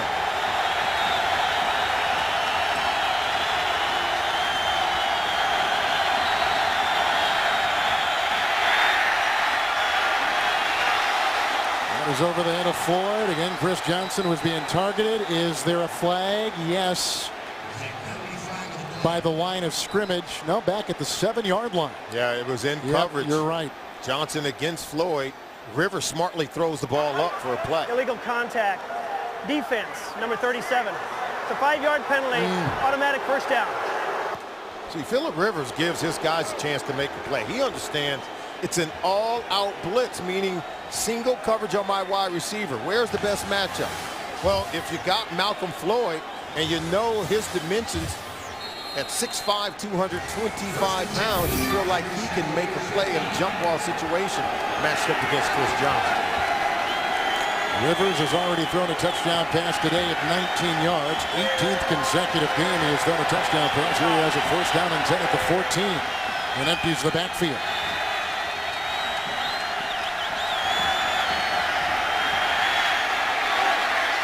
Out of the reach, incomplete, looking for Buster Davis. Good Second coverage. down. Yeah, good coverage by Stanford Routt. He's matched up. And Rivers is going to give the, as we said, wide receivers a chance to make a play. But Stanford Routt was able to jam the wide receiver at the line of scrimmage. Totally disrupted the timing of the pass play. And you can bet, given the right formation, North Turner's going to take another shot at the end zone. But they're losing time. They better get up there and snap it very quickly. Second down and 10. Wilson is in. Flags all over the field. Wilson was covered across the way by McClain. 3 flags. Wow. Holding. Offense. Number 62. The 10-yard penalty. Still second down. That is Brandon Dombrowski. He nearly tackles, I think, Cameron Wembley, who comes in from the backside. I mean, he just tackles him right to the ground. Watch this play right here. And Wembley going to dip and rip. But look at this. He just pulls him right to the ground. He would have had a sack on Phillip Rivers if Dombrowski doesn't tackle him to the ground, and you've got to throw the flag on that. Dip and rip. I like that. It's a dip, dip that shoulder, a rip underneath. It'll get you to the quarterback. Nearly had Cameron Wembley a sack on that play. Raiders defense does their job to keep him out of the end They zone. do a really good job. Because certainly Phillip Rivers doesn't miss on that wide open pass to Patrick Creighton. Chargers going to have another touchdown. Well, the last time we saw Keating, he was hobbling off the field, and here he is now trying to put 3 more on the board for San Diego and give them a halftime lead. About a 43-yard try for Keating. He's made 8 consecutive field goals beyond 40. Make it 9 straight, and the lead goes back to San Diego. 17-15 with a second to play in the first half after being down initially 12-0 in the most disastrous of starts for San Diego. North Turner's got a quarterback who can put points on the board with the best of them. Well, tonight on The Amazing Race, these teams are tough and tenacious, and they know how to throw a tantrum. A new Amazing Race after 60 minutes.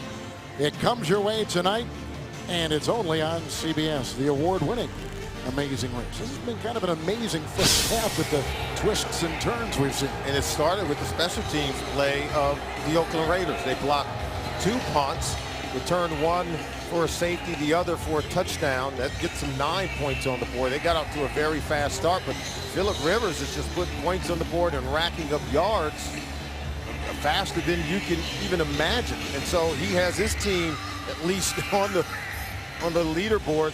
They have the score 2 points on the Oakland Raiders with 1 second left. It looks like they're going to go in at halftime with a lead, but it's really about the play of Phillip Rivers. They're not running the ball particularly well, but he's doing a good job of spreading it around. So the Raiders, who have lost 13 consecutive games to the San Diego Chargers, they've lost their starting quarterback today, down by a couple here with the kick. A squibber, as you can see, picked up by Mike Mitchell and buried on the play, and that takes us to halftime. So we've seen a couple block punts. We've seen the starting quarterback of the Raiders lead. There's a flag on the play. So we will keep it here until they sort this out. Offside. Kicking team, number 27. One more play. 5-yard penalty from the previous spot, and we'll re-kick. You take advantage of every opportunity you can get, especially against a team that's had the mastery like the Chargers have had over the Raiders. Yeah, North Turner's not happy, but he's ready to go in at halftime. And even when we talked to many of the Chargers, we talked about this 13-game winning streak against the Oakland Raiders. And, you know, they're sitting there and they're saying, look, yeah, we've won 13 in a row, but we did it 1 game at a time. And we never have taken the Raiders for granted. He said most of those games have been very close, hard-fought games. And they expected that this would be one of those same games. Tough day for Steve Crosby. We've already seen a special teams coach fired this week. Miami fired their coach after a couple of questionable special teams plays by the Dolphins against the Patriots last Monday night. More than a tough day for Steve Crosby. It was. It's been a tough year. Yep, it has. They've allowed kicks, returns, touchdowns, and other losses. And they've changed personnel. They've done so much to try to rectify those issues, but two big special teams play. One by Hiram Eugene, who just got that grounder. He got a touchdown earlier in the game. Nonetheless, the Chargers by 2 at halftime here in the Bay Area on CBS. And back in the Bay Area where the Oakland Raiders trail the San Diego Chargers with Solomon Wilcott's Kevin Harlan. Thank you so much for joining us. We've seen a little bit of everything in that first half. Absolutely, and I think the key is for the Raiders, if they were going to do anything to break this 13-game losing streak, they had to come out and play with great energy, and so far they've done that. Let's take a look at our points of protection today, brought to us by Allstate. Well, speaking of points of protection, first of all, you got to protect your punter. You can't allow 2 punts to be blocked in the first half. 2 so far in this game by the Chargers. First time that's happened in team history, and they've got to keep it in the air in the second half. Phillip Rivers, 290 yards passing in the first half for a touchdown. They got to protect their quarterback. If you're the Raiders, Bruce Gradkowski had been knocked out of the game. We hear tell that he may come back. Jason Campbell was able to finish up the first half. Look at Gradkowski. He's back out there warming up, throwing the ball around. They desperately want to keep him in the game. He seems to bring a certain energy and a certain confidence to this football team, Kevin. We were told he was going to be out, but there he is warming up, and he'll go back in when they return this ball. So Kading has it teed up. We don't know the injury of Cyphers, who is injured earlier in the game because the Chargers haven't had to punt since he was knocked down. Jacoby Ford will bring it out for the Oakland Raiders. And tripped up on the play. Hester got him 18-yard return, and we'll spot him at about the 15-yard line. And here comes some boos for Gradkowski. I guess the fans at least like what the quarterback Jason Campbell did in his limited time in the first half. Sure they're not saying bruise. Oh, okay. I'm hoping. I know, yeah, I am too. But I think there was some boos. I think people were hoping that Campbell would be the guy eventually here, but Gradkowski's come back and let him again. Well, let's take us back to the genesis of why Campbell even came here. Remember, 2 MCL surgeries for Gradkowski. He missed most of training camp with a torn pectoral muscle, so they needed Campbell to come in. He's got it 1st and 10 right here. And here is Bush taking the place of the injured Darren McFadden, who is inactive today with a little gain of 4 and brought down by Stephen Cooper at the 20-yard line. When you talk to this football team about, the differences in terms of what Gradkowski brings to the table, almost to a man, everyone talks about how feisty he is and how he's a competitor and how he just gives the offense a chance. Here's what they've done so far in the game. Gradkowski only 1 of 5 for 14 yards, and Campbell did move the offense to get a field goal and put it on the board. Higgins, the 5th defensive back. 5 are out there for San Diego in the secondary, and the pass goes outside for Miller on that 2nd and 6, which now makes it 3rd down and 6, and the coverage on the play by Burnett. I think at some point, if you are the Oakland Raiders, you got to decide. Gradkowski, what is he battling? A shoulder injury. Was knocked out of the game last week and came back and didn't appear to throw the ball too well after he came back in the game. And right now, he's struggling, going only 1 of 7. The team has only converted 1 of 7 third down opportunities today. 3rd down and 6. Jacoby Ford is in the backfield. Good time. And low to Higgins. And incomplete. Wiping it away at the 23-yard line. 3 and out is the way the Raiders start the second half. Gradkowski struggled even on that throw. We're going to show you a hit that he took. It's all about the ability to slide. Oh, you don't get down. Bernard Pollard stamps Gradkowski. Took a hit right on his right shoulder. And then you got to come in and try to throw the ball. I thought on that 3rd down pass to Higgins, he should have completed that pass. So I'm not so sure how effective he is throwing the ball right now. Number 1 punter in the NFL, Leckler, going to Patrick Creighton, the ex-Dallas Cowboy, and out of bounds at about the, well, I thought it was going to go out of bounds at the 44, but it takes a good Raider bounce to the 34. It's an extra 10 yards on a 46-yard punt. Here comes Phillip Rivers and the San Diego Chargers up by 2. Well, that's interesting because Jason Campbell's warming up. Gradkowski did not look good on that sequence. He attempted 2 passes. incompletion on both. Seymour has got Rivers on 1st and 10. Seymour with the sack. That's his second of the year. The loss of 8 and push the ball back to the 26-yard line. Watch a total collapse of the pocket right there in the face of Phillip Rivers. And Rivers just smartly holds on to it. We told you he's not mobile. He's not going to run away from anyone, so he's got to get rid of the ball quickly or protect it. Make sure you don't fumble it. Which Seymour, at times he can really take over a ball game. As he did in New England. Oh, as he did on that play. Second down and 18 with Sproles out and Tolbert in. Tolbert. And from behind, he was hit on the play. McClain got a handle on him. Catch and run of 11 yards. And he's out to the 37-yard line. Well, you just love Phillip Rivers, and you know he's going to continue to battle and compete and have a man down on the play right now. Tommy Kelly. You signed a huge contract a couple years ago with this team on the defensive line. So we have an injury timeout, 13-11 to play in the third quarter from Oakland.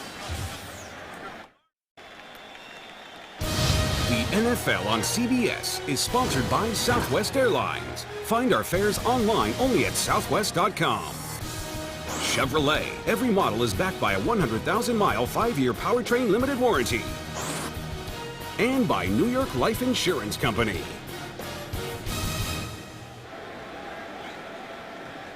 The Raiders kids rookie zone. Part of the football experience here in Oakland.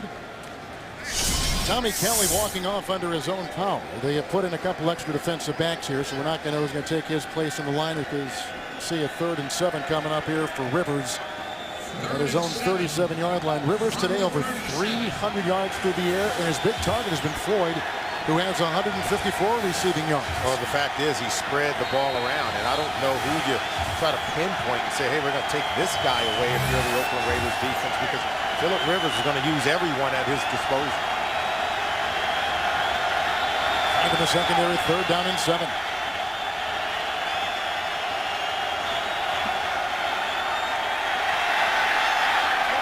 Gates.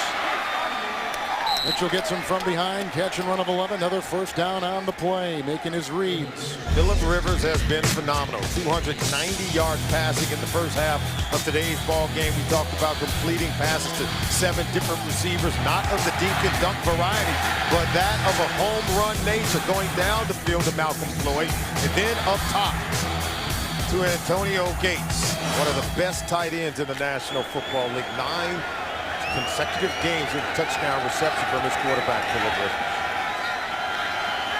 1st down and 10. You see Hester, and Tolbert is in. And the call. Seymour plugs up the gap, and down he goes with no gain on the play. And these receivers have been in this system for a while. Creighton aside, I mean, these receivers know what's going on. Familiarity with the system, I think, has led to high productivity, particularly for their tight end, Antonio Gates. He says, hey, I've been in this system for 8 years.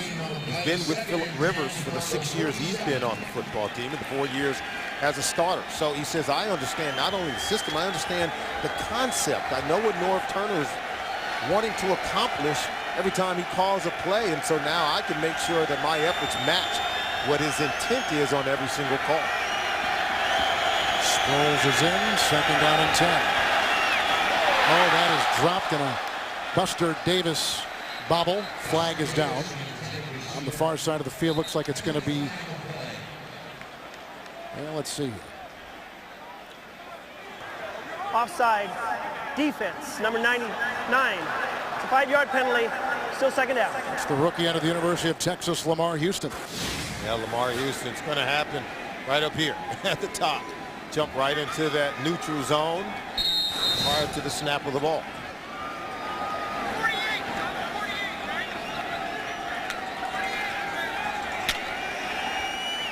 So now 2nd down and 5. Tolbert back there for Rivers. Tolbert wrapped up, brought down nicely by Matt Shaughnessy. He's got a sack already today. Loss of 2 to the 49 to New York, and Greg Gumbel. All right, Kevin, Dallas and Tennessee. Dallas went into the locker room at halftime down a touchdown. They got that one back here. Tony Romo, 69 yards to Miles Austin. The extra point, they're tied up. Dallas and Tennessee, 17 apiece. Kevin and Solomon, back to you. Getting a little interesting down there in Big D. Yeah, Tony Romo putting up a fight. He's talking about using weapons that you have at your disposal. How about Miles Austin? He's made a name for himself in the National Football League. Make guys like Patrick Creighton expendable. Absolutely. 3rd and 7 into the nickel. Make it the dime. 6 defensive back. That was tipped. They were going for Gates, covered by Mitchell. Incomplete. And they can't get it to go, so they got to punt the ball. Seymour, pretty good on that drive. Yeah, Seymour, he just backs off the line of scrimmage. You see him get a hand up right here. Look at number 92. Fight his way back, get a hand up. If you get stopped at the line of scrimmage while you're rushing the quarterback, you might as well become a defender. Try to block the ball as it's attempting to cross the line of scrimmage. Good play. Last time we saw Cyphers, he was hobbling off the field, but here he is, the punt. Nick Miller is deep back, the ex-Jet. Fields it at the 7. Dancing his way, finding a seam. Blockers ahead, and there he goes. The punter to beat. Ran into his own blocker, Johnny Lee Higgins. All the way to the 46-yard line. No flags on the field, and the Raiders will get great beginning field position when we come back. Gradkowski gave it a try. They're going to take him out again. Yeah, he was struggling. I thought he was ineffective, and so smartly and rightly, Jason Campbell comes back into the game. 46-yard kickoff return, 1st and 10. Inside they go to Lewis Murphy. A pick out of the University of Florida. Oliver makes the stop, gain of 3. After being knocked out of the game in the first half, Gradkowski started the second half. Look at this throw. Incomplete, not even close. And on a 3rd down play, watch this one. Now, see, he should have completed that one. He threw it at the feet of Johnny Lee Higgins, so they're going to pull him out of the game. The heart is willing, but the body isn't able for Bruce Gradkowski. That right shoulder is just not right. 2 tight ends on 2nd down and 7. Bush. He's with the block. Tackle was made by Antonio Garay. A gain of about 6. He's down to the 37-yard line. How about this? The Oakland Raiders have struggled on a short field. More importantly, they've struggled in the 3rd quarter. In the last 21 games, the offense has only produced 2 offensive touchdowns in the 3rd quarter for the last 21 games. So the ability for Tom Cable's team to start fast in the second half, it's really important. If they're going to break this 13-game losing streak, maybe this is the quarter they got to put points on the board. 3rd and 1, Bush. Boy, there was no place to run there. Loss of a yard. Back to the 37. Nice play by Caesar on that defensive line. Brings up 4th down. What to do here? Give a lot of credit to the run defense for the San Diego Chargers. Look at that. Nowhere to go. Every hole is plugged in. Containment to the outside and then a force of pressure up the middle. Tom Cable knows that he's got to win the battle at the line of scrimmage. He talks about being the more physical team, but so does North Turner. And right now, the Chargers are winning that battle. They're going to go for it. Khalif Barnes eligible there into your screen. 4th and 2. Bush. And gets the first down, it would appear, as he is to the 40, make it the 36-yard line. Very close to a first down. Cable saying just one time, give it to us, because he wants to be able to win at the line of scrimmage. About the Raiders offensive line winning that battle to get Bush 245 pounds of man and muscle to be able to move the first down mark. Cooper made the stop. That's going to be real close. It is going to be close. Also, Applewhite was there.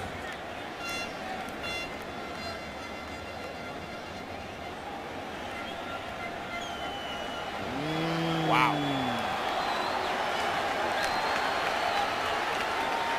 Link of the chain. Just that close.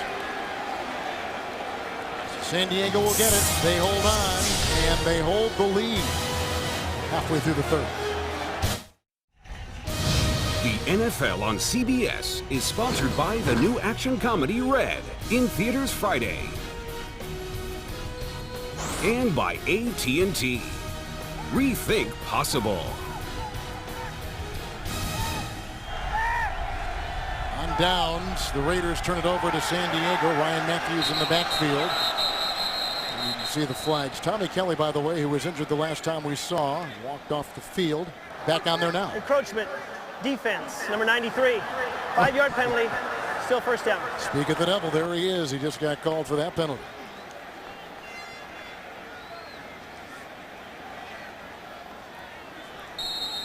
First and 5 now coming up for San Diego. Touchdown run by Tolbert. Touchdown pass of 19 yards. Rivers to Gates.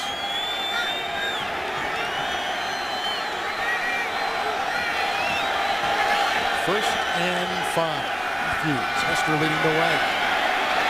Nice stop. Knocks him out of bounds. First down run to the 41. 17-yard pickup and a first down. Chargers are so used to dominating this rivalry, but we have a close game. Here is why. In the first quarter, a block punt by the Oakland Raiders against the Chargers. That's a safety. Then they block another one. Hiram Eugene takes it in for a touchdown. And then while inside the Raiders' red zone, the Raiders are able to force a fumble. Then another by Phillip Rivers. And so the Raiders continue to fight, scratch, and claw. You can see the first 4 offensive possessions for the San Diego Chargers. 2 block punts and then 2 fumbles after very long drives. Nothing to show, but Phillip Rivers is knocking on the door for more. Gates is out. First and 10. Go! He's got Floyd! Touchdown! San Diego! 41-yard hit. Malcolm Floyd's going to have 200 yards receiving when the day is over. You're right. Because so many people are drawn towards the tight end, and here he's just going to come from this backside. But look, everyone wants to guard and defend against Antonio Gates, and no one's paying attention to Malcolm Floyd. He's hitting home run after home run against this secondary for the Oakland Raiders. 195 yards, a career high for Malcolm Floyd. And Rivers with 352 yards passing against Cable secondary. Ring him up. Wow. Here's the extra point now by Kading, and it's 24-15. The Chargers, who were down initially 12-0. Floyd just caught that right there as a flag was thrown on the extra point. And they discuss on the field. Malcolm Floyd caught 14 passes in the first 4 games of the season, has caught 6 here today, exploiting the secondary of the Oakland Raiders. And it's not that Gates has been a decoy. He's caught 4 passes of his own, including a touchdown. Yeah, but you have to figure out how you're going to cover Antonio Gates. And I think so many defensive coordinators, they stay up at night trying to figure out how Norv Turner's going to move Antonio Gates around at so many different positions. And now you're trying to defend him. And you have to leave maybe someone one-on-one against a Malcolm Floyd, one-on-one against Patrick Creighton. During the kick, personal foul, unnecessary roughness on the kicking team, number 88. That penalty will be enforced 15 yards from the previous spot and will retry the down.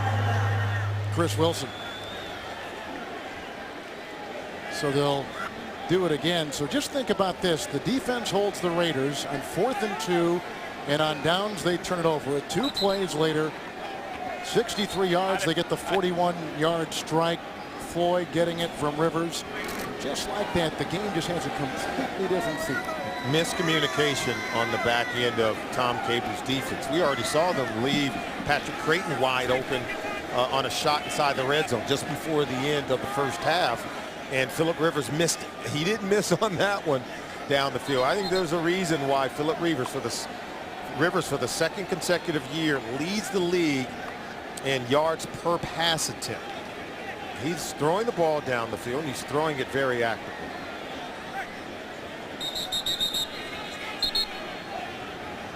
Here's a look at Rivers, who has thrown 2 touchdown passes today. He's won 9 straight as the starting quarterback for the San Diego Chargers against the Oakland Raiders. You may recall when he got there, they had a lot of different quarterbacks in San Diego. He bided his time. They made a trade for him in the Eli Manning switch. They get him out of North Carolina State.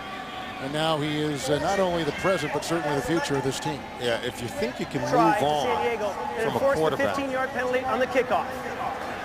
So it'll be assessed on the kickoff. So they'll assess it on the kickoff. Extra point will count, which gives us 24-15, the Chargers, halfway through the third. San Diego quarterback Philip Rivers has thrown for over 350 yards, a couple receivers in the end zone. He has found 7 total, and it's like that San Diego, who trailed initially 12-0 on a safety and another block punt that was recovered in the end zone, and down 12-zip just as quick as you could start this game, have come back, and you can see now what they lead halfway through the third quarter. My old coach Dick LeBeau used to say, when you make mistakes on the front end, on the defensive line, no one's going to notice it. But if you make mistakes in the secondary, the official's going to be holding up 2 arms signaling a touchdown. And that's exactly what happened with the Oakland Raiders in the backfield. And Philip Rivers took advantage of it.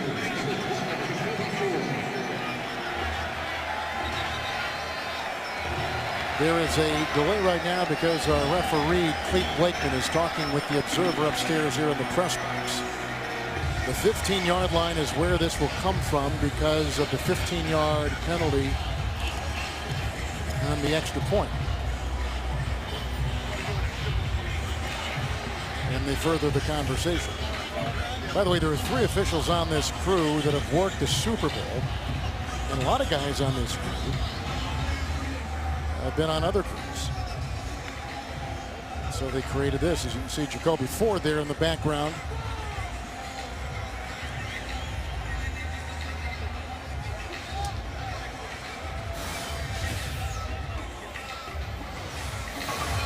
Correction. Because the foul occurred during the play, it is a live ball foul. Therefore, it cannot be enforced on the kickoff. We will enforce it from the previous spot, 15 yards, and kick the PAT. Okay, this is like our 3rd decision that we had as a result of this penalty. Even North Turner is saying, okay, what are we really doing here? So they do take a point off the board. That's why it's 23 up there. They'll try the extra point once again.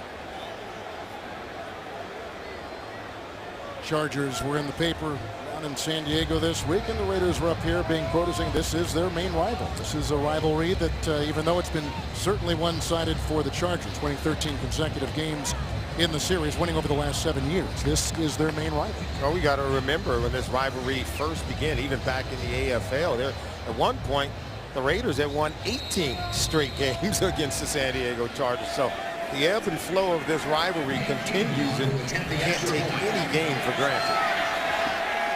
So now it's like a 35-yard field goal. It'll count for 1, and it does, which makes it 24-15. San Diego again is skating, goes back and knocks it through, and here is how it happened just moments ago here in the Bay Area. Yeah, here's our eye control. We're going to show you Malcolm Floyd at the bottom, and he comes here on the post. It's just a 2-man route, and you should not really have any problems on this route. Look at this. Now we're going to stop it right there. You got 1, you got 2, you got 3 guys covering against Malcolm Floyd, but watch this.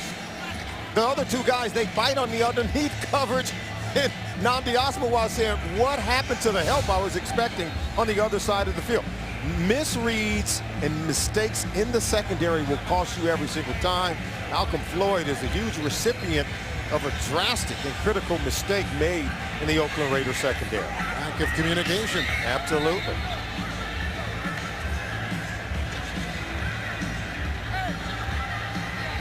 Chargers have won the last 4 AFC West titles, but beginning slowly the last couple years, and people looked at this year and said 0-2 on the road, 2-0 at home. We've come to expect this from the San Diego team. I think the slow start this year, in my mind, was even more critical because you had lost in the opening game to a team inside of your division against the Kansas City Chiefs. But yeah, they seem to be finding their rhythm.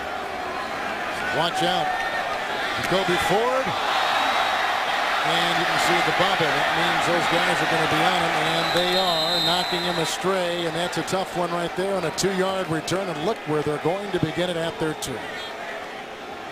Well, if you have money in the stock market, you can't afford to miss tonight's 60-minute story about Wall Street's new bet, plus a rare interview with Eminem. It's tonight on 60 Minutes, and it's only here on CBS. So Gronkowski's been knocked out of this game, had a sore right shoulder coming in, was aggravated by a big-time hit from Phillips, and here is Campbell, literally marooned at his 2, 1st down and 10. And Michael Bush out of Louisville. down by Paul Oliver. He's been a role player, a handful of starts in his 4 years in the NFL, and a gain of 7. If I'm Tom Cable, the head coach of the Oakland Raiders, the offensive coordinator, Hugh Jackson, you've got to be able to reassert some kind of physicality to regain control of this game. You've got to pound the run game. Michael Bush is one of those big, pounding, bruising running backs. You've got to allow him to try to help you get back into this game. Second down and 3. Here is Bush, minimal gain, and around his ankles he finds the defense of Cam Thomas, who is a rookie. He hasn't played until today. They didn't have McFadden, who they can throw to, as well as find the run. Do you find that they've altered their offensive attack today, the Raiders? Well, you had to, because McFadden not only is a terrific runner, he can catch the ball out of the backfield. Before today's game, McFadden ranked 2nd in the National Football League with 554 all-purpose yards. You take a look at the offensive coordinator, Hugh Jackson. But, you know, you lose McFadden, not only do you lose a runner, you lose a receiver. Someone who can catch the ball out of the backfield. So, yeah, Hugh Jackson has to bring together, I think, a whole nother game plan, a whole different approach with a much more bigger and more physical running back in Michael Bush. Daniel Loper, he's replacing the injured Robert Gallery, and so now replacing him will be veteran Khalif Barnes. He signed Jacksonville. 3rd down and 1. Oakland only 1 of 9 on 3rd downs today. And the quarterback Campbell take it himself, and Carlisle leading the way for a gain of couple yards out to the 15-yard line and a 1st down. So a little bit of breathing space after they begin this drive on the 3-yard line. And I don't think enough can be said. Tom Cable talked about the reason why he hired Hugh Jackson. I think Hugh Jackson has allowed this offense to become much more productive. You see only the 5 first downs right now, but under Hugh Jackson, the first 4 or 5 games this year, they've averaged 20 or more first downs in each of their games. Anderson back in as the left tackle. He had left for a while, now back in. 1st down and 10 provides a block in time for Campbell, going deep for the fullback. Reese! He's got the catch! Oh, out of bounds. Kaysen was on him, caught it out of play. That was an interesting matchup. A fullback being tagged on the play by Kaysen in the secondary. Good call by Hugh Jackson, the offensive coordinator. Allowed Campbell to use that big arm to throw the ball down the field. And Kaysen's actually beat on this ball, and you know, he's a fullback. Ooh. And all he's got to do is just tightrope it. It's a good throw by Campbell. But look, he's throwing to a fullback who's not as nimble, not as nifty of foot to get both down in bounds. But Tom Cable said, we got to challenge it anyway. Did he get that 2nd foot in bounds? Reese, all he had to do was drag that 2nd foot, and it would be a no-brainer as a completion. Oakland is challenging the ruling on the field of an incomplete pass.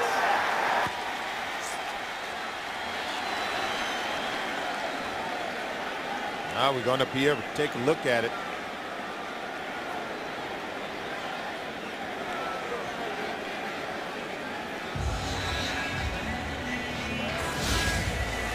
Go ahead and take a look at it. Let's see if we can have him. There's 1 down. There's 2 down. Looks like he might be in bounds. What do you think, Kevin? You know, I don't know if we can tell there because his 1 foot is blocking. How about that? Can you tell with that? We got it blown up for you. Yep. We have the ability. That's eye control ability there. He looks like he's on the chalk. I'll tell you what, the official is standing right there. He is. He couldn't be in better position. That's a cornerback watching a fullback. Wow.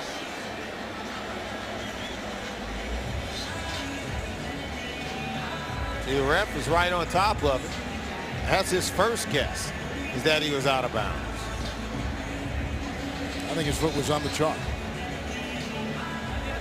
I mean, he did a heck of a job of trying to get in there. There you go. That 2nd foot. That foot, yeah, he's going to fall down. It's going to be a collision. But Reese is certainly to have a completion. Field judge Mike Weir was over there watching it with the great position. And so that's what our review is about right here with 5.5 to play in the 3rd quarter. In a game that saw San Diego trail early 12-0. They came back with 14 unanswered points. We've had 3 lead changes in the game. As you take a look at Tom Cable. talk about the ability to finish. Tom Cable said, yeah, you know, the perception is that we can't finish, and until we change it, you know, nothing else is going to happen. And not just finishing games. How about finishing plays? Because Reese made an excellent catch. And the ability to finish it after catching the ball and dragging that right foot, now you got yourself a big play. You've got a completion, and now you're battling in this ball game. And maybe you're able to seize the momentum back from the San Diego Chargers. Under challenge right now by Charger head coach Tom Cable, trying to see if his fullback was in or out of bounds as he walking the tightrope on a long pass completion, which would certainly give this After review, offense the a ruler charge. on the field stands. Oakland will be charged with a timeout. It'll be second down from the 15. So Oakland has 2 timeouts, and I did think he was on the chalk, and it's incomplete. Good try, though, nonetheless. A very good attempt by the fullback Marcel Reese. Reese has to finish the play. Initial catch is good, but the ability to finish, drag that foot, and you got yourself a first down. Nickel secondary, second down and 10. Bush.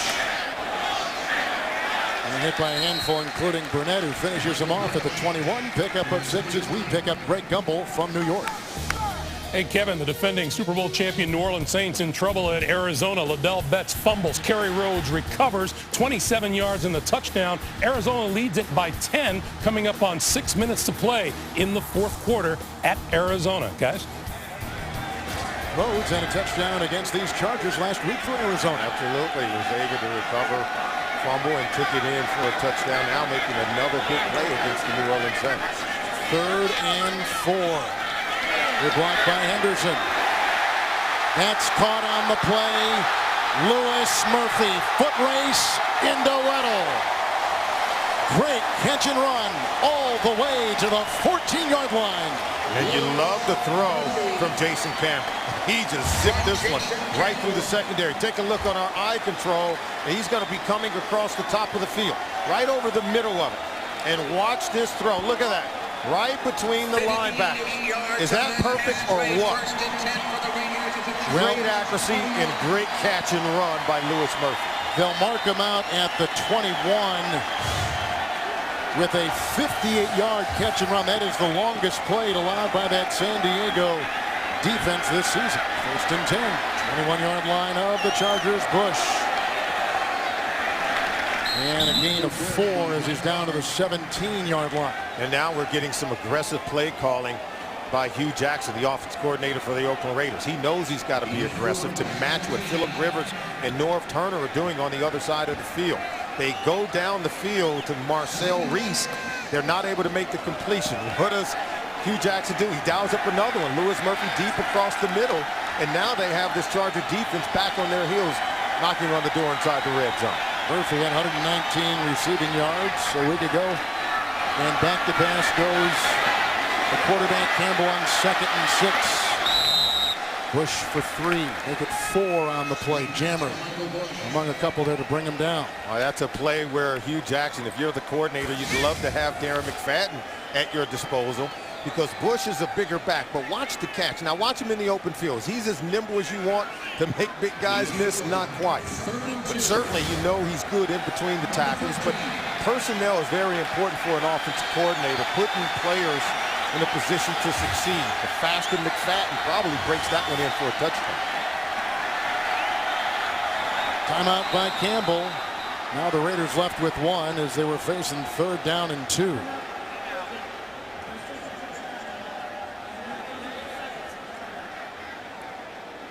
Last week, the Raiders worked a ton on the red zone. They were 3 of 3 against the Houston Texans. Don't miss fantasy football today. Postgame live tonight, 7:30 Eastern.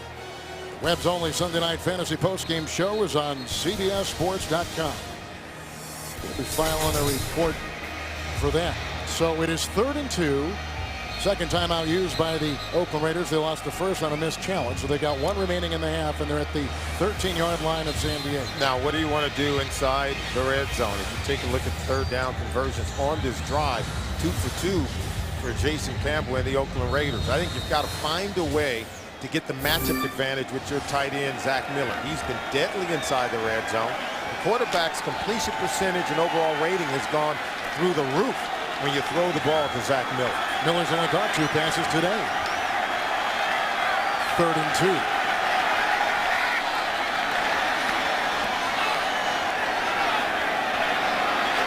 Nickel secondary for San Diego, and they blow that dead.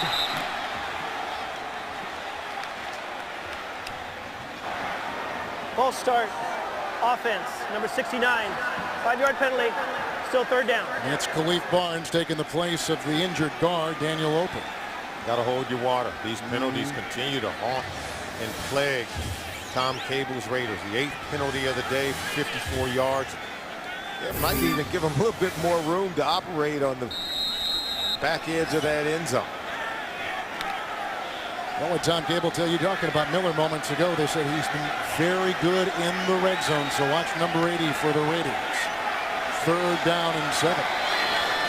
Into the nickel. Bush.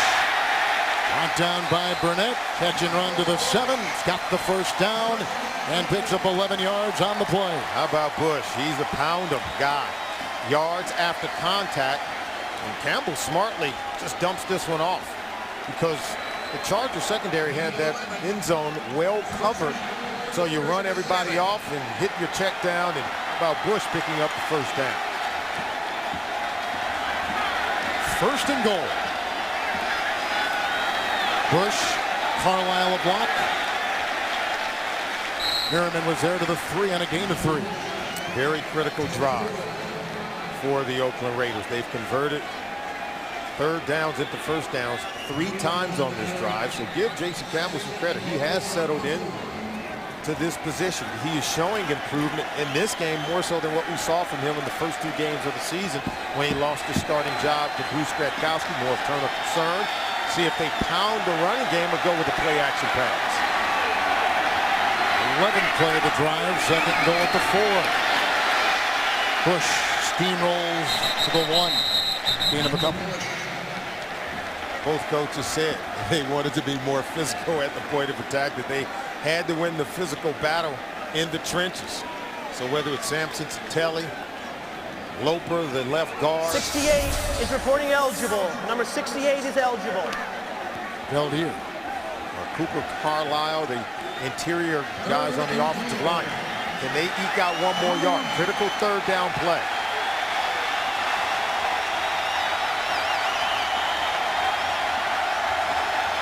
Third and goal at the 1.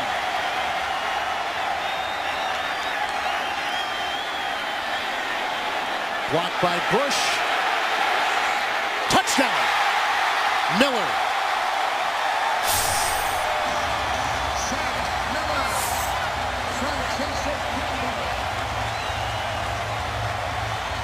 I like what I see from Jason Campbell, because Jason Campbell uncovers Zach Miller. He was covered initially, but then watch as he rolls out to his right.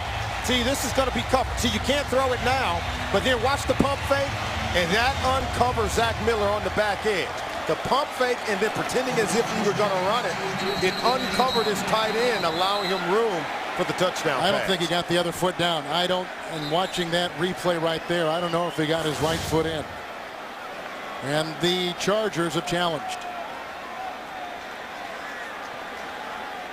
I think he landed on his hip before that right foot hit the end zone.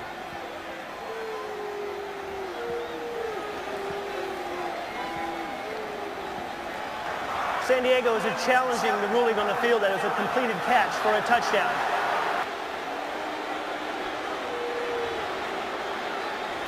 We said that Zach Miller would be the intended target down inside the red zone. There's the catch. There's 1 foot in there. Elbow That, hits. that constitutes. It sure does. That constitutes a touchdown right there. The elbow. But was the elbow in? I don't know if we saw it all the way.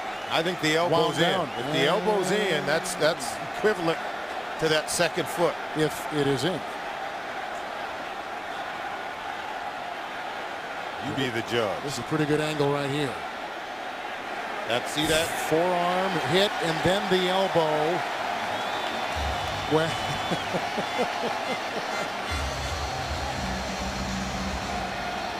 See the right hand there hit. hits. Hand hit. don't know that the elbow. Remember, it was ruled a touchdown on the field. Do you have anything conclusive enough to overturn it?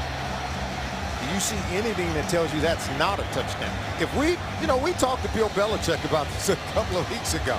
We have to use a replay to tell us if that's a touchdown or not. Do we need slow motion and everything else to tell us if that's a touchdown? I would say yes, because you can see right there that elbow. I would say no. I would say 1 foot in, his hand touches in. His hand hits the ground. Right there. His hand hits even before the elbow hits. You make contact with a foot and a hand. In my mind, that's a touchdown. I know what the rules say. It's a touchdown. I think the elbow hit the chalk. But the hand was inbounds before elbow hit chalk. It was.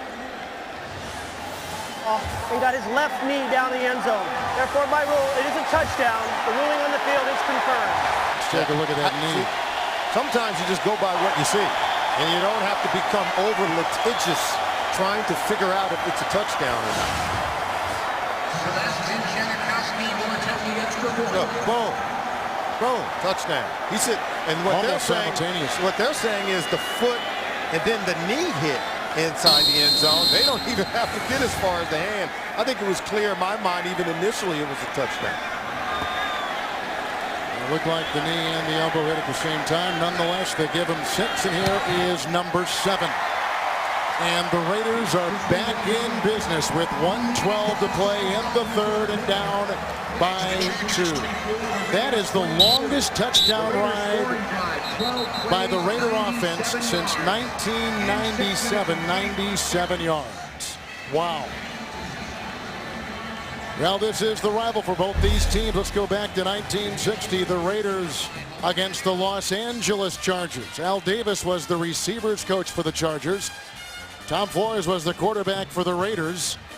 Chargers quarterback Jack Kemp threw for over 300 yards and a pair of touchdowns, while running back Paul Lowe rushed for 149 yards and a score. Chargers won that first meeting 52-28. So how about that? Like I said before, these two teams think they are the #1 rival in each book.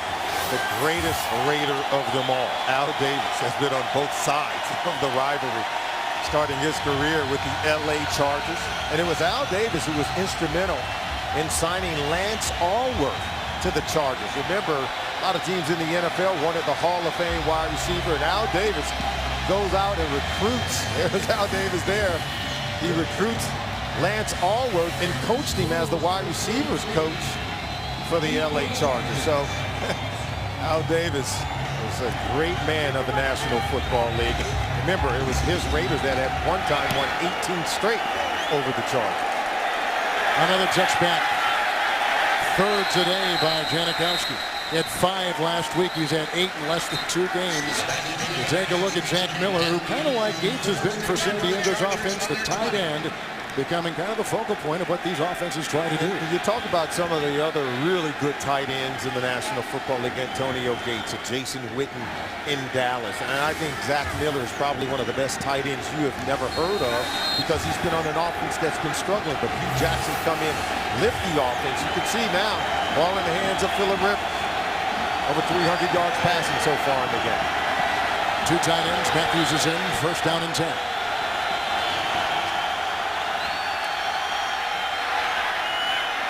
Gates had the matchup he wanted against Cam Wembley and beats him on the side. The gain to the 48, the catch and run for 28 and a Charger first down. It's still about what they're doing in the secondary. Yes, Cam Wembley is in chase, but he's got to have some front side protection in the coverage. Okay, now he gets turned around and really lose sight of Antonio Gates, something that should never happen. If you're forced to stay outside and have that kind of positioning on Gates, you can't allow him to get outside. Been targeted 6 times and has caught the ball 5 times for 92 yards in the game. Pretty good ratio. Excellent. Like 99%. First and 10. Wow. Going deep, and he's got and there's a flag thrown. Floyd was in the sights. Asamoah was defending. Flag is down at the 20 where the route was being run. Wow, this is like a phantom holding call of some sort. It came out way late, and the ball was well overthrown. It's on Asamoah. Saying it's illegal contact against number 21, Nnamdi Asomugha. And Nnamdi is saying, how? I was stacked on top. I got to see it again, but initially I didn't see how the receiver's route toward the end zone had been impeded by Nnamdi Asomugha. Well, for those of you expecting to see 60 minutes, you're watching the NFL on CBS, the game between the San Diego Chargers and the Oakland Raiders. Kevin Harlan with Solomon Wilcox. We have a 2-point game here. 60 minutes will be seen in its entirety immediately following this game, except on the West Coast. 1st and 10 from the 47. Seymour jumping as he induced. Encroachment, defense, number 92. It's a 5-yard penalty, still 1st down. 10 penalties now in this game against the Oakland Raiders. And much of the criticism coming into today's game is how they couldn't finish. Well, part of it is that they tend to shoot themselves in the foot with those kinds of mistakes. We talked about the fact you can't give Phillip Rivers in this potent offense second chances. You give them a new set of downs, 1st down. How about 1st and 5 for Phillip Rivers? Norv Turner dialing up even more deep throws for his quarterback. 1st and 5, Ryan Matthews. Golfed at about the 38-yard line on a gain of 3. They like this guy. He has fumbled the ball a little bit, though. Did not start today. Tolbert was the guy in the opening lineup. He is a really good player, and I think they're smart to playing behind Tolbert. I think you're going to need him healthy in the month of December, late in games, particularly as they get into the postseason, because that is their plan. But if you give Norv Turner a balanced offense in the postseason, this could be the year in San Diego. Phillip Rivers has thrown for almost 400 yards and 2 touchdowns. A lot of lead changes at the end of 3. The Chargers by 2 on CBS.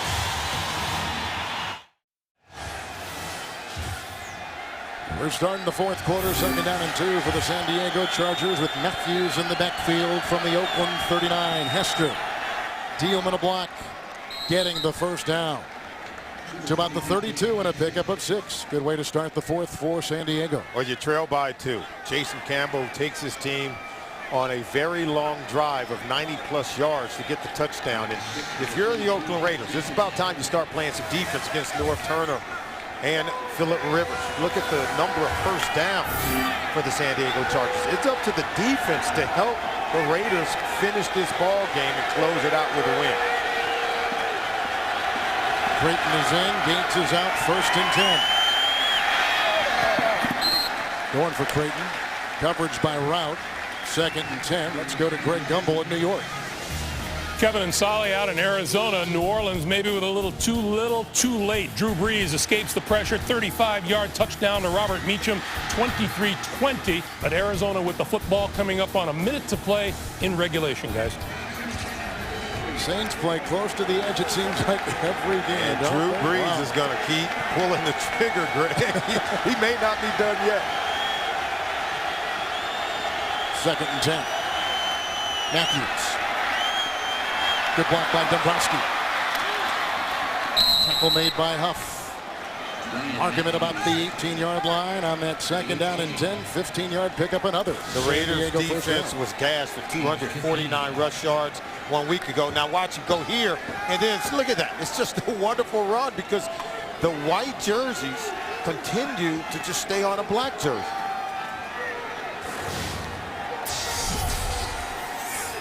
Huff is left, and they have brought in rookie Stevie Brown, the Raiders have in the secondary.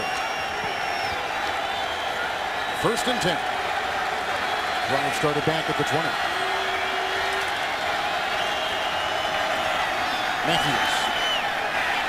Ran into Green. Wrapped up on the play by Wembley. Gain of 2 to the 16. Chargers continue to do the right thing. Pound away with the run game.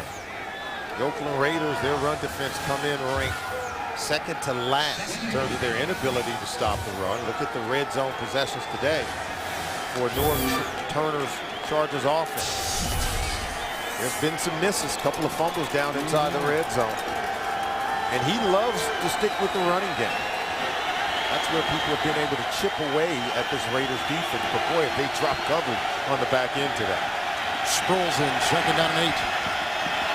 Sproles, Beelman held his guys. Seymour at the line, then the great pursuit brings him down. And McClain allows no gain on the play. They stay at the 16. So the Raiders run defense stiffened inside the red zone. And I think if you're the Oakland Raiders right now on this 3rd down play, facing 3rd and 8 against Phillip Rivers, you already shut him down on 1st and 2nd down. Be smart on the back end. Don't drop coverage. Defend the end zone. Let them catch it in front of you. Make a tackle short of the 1st down mark. 3rd and 9.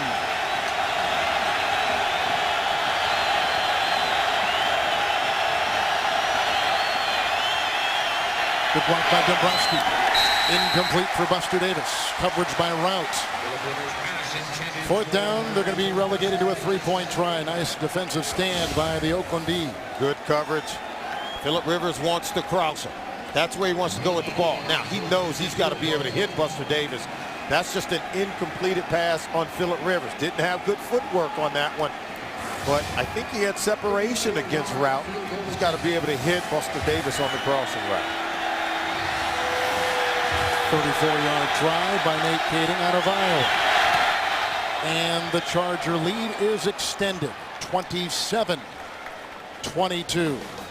12 to play in the game. Big play on that drive. A 28-yard catch and run by Antonio Gates. And tonight on CBS, all new, beginning with 60 Minutes, followed by new episodes of The Amazing Race, Undercover Boss, and CSI Miami. That's tonight only on CBS. So it's still a 1-score game, and the good defense by the Raiders right there holds them out of the end zone and relegates the San Diego Chargers to the 34-yard field. Very impressed with the Raiders defense on that red zone stand. It was the penalties by the Raiders on defense that allowed Phillip Rivers to mount a drive, but they force only a field goal. Now Jason Campbell's going to have a shot to put some points on the board. And Jacoby Ford is deep back for the Raiders on the Kading kickoff from the 6-yard line. Out of room and brought down on the play, or pushed out of bounds at least, by Keon Wilson. 21-yard return. So Jason Campbell with those numbers taking the place of the starter Gronkowski, down by 5. The NFL on CBS is sponsored by the new Ford Edge. The world has never seen a crossover quite like this. Bing. Stop searching, start deciding with Bing, the decision engine from Microsoft. And by Warner Brothers Pictures Hereafter. In theaters everywhere October 22nd. Beautiful afternoon here on the Bay Area. Under 12 to play. Kading just knocked in a 34-yard field goal. Here's a 1st and 10 for quarterback Jason Campbell. Reese, the fullback. Right down around the head right there, as you saw. That's a gain of 3. Put him at the 30, and Phillips is all over him on the play. But still a smart play. You're either going to run it on 1st down, but if you got to throw it, you got to be able to 3-step and get the ball out variety. He just hog-tied him, got him down to the ground. Good physical nature tackle. Thomas and Johnson on that defensive line on the 2nd down and 7 push. Upended in the secondary by Paul Oliver. That's a gain of about 7 yards, close to a 1st down. Let's go to Greg Gumbel. Hey, Kevin, it's all over at Arizona. Drew Brees trying to rally the New Orleans Saints. Dominique Rodgers-Cromartie puts a stop to that. He'll pick it and return it 28 yards for the touchdown. Arizona, a 10-point winner over the Saints. 30-20 is the final in the desert, guys. First time since 07 that Brees has had an interception return for a touchdown. 3 interceptions on the day for Drew Brees in that game. Wow. Yeah, wow is right. And they're trying to figure out if Bush got that 1st down, and he did. Fantasy numbers around the National Football League today. Always fun to watch. McNabb and the Redskins beating Green Bay. Romo in full flower, but a couple of picks. Orton, another big day for Denver, although they lose in Baltimore. Now Orton seemed to always get 300-plus yards. They don't run it, but he's going to throw it at plenty. 1st and 10. Bush. Wrapped up right there. Castillo is right there with the stop and no gain. We gain Greg Gumbel from our CBS studios. Kevin, you were just talking about Tony Romo down in Dallas. Romo to throw. Tennessee's Alteron Werner. The interception returns it to the 1. Chris Johnson scored from there. 7:20 to play in the fourth quarter. The Titans lead the Cowboys 27-20. Werner made his first career start. The rookie out of UCLA did last week. He is a very good player, getting better each and every week. Michael Griffin said he doesn't play like a rookie. 2nd and 10. Campbell's hit 5 in a row and wanting to wind up there, buys some time and throws it away in a flag. He's at the 44-yard line on the near side. Kaysen was watching the fullback. Reese.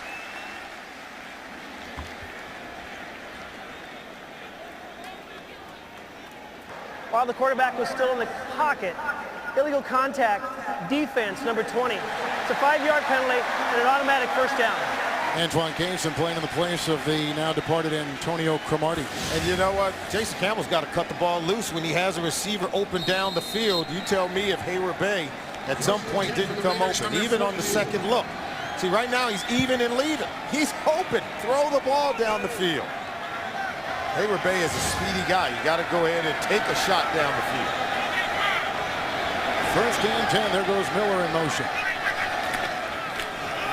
Bush. You may get a steady diet of him right now as he picks up a meager yard. Gray at the bottom of the pile to the 44. One thing we all talk about Phillip Rivers. He's going to take shots down the field. He wants it by chunks. I think it separates him from maybe some other quarterbacks. The real good ones are not afraid to take shots down the field when the opportunity presents itself. You can't have that mentality like, hey, I don't want to make a mistake. Phillip Rivers doesn't play with any sign of fear. And I think Jason Campbell's got to challenge this defense the way Phillip Rivers is challenging his. Rookie left tackle is in. Held here. 2nd down and 9. Push the block. Miller. And then thrown out of bounds by Jammer on the missed tackle by Oliver. Picks up 9 and should have the first down to the 46 of the San Diego Chargers. He is a battler. He refused to be denied. And he's going to not only pick up the first down. Look, he's going to look at the defenders. And you ought to be able to make that tackle. Nope, going to make you miss. Won't even allow Quentin Jammer to keep him from getting away. It's just a Y out.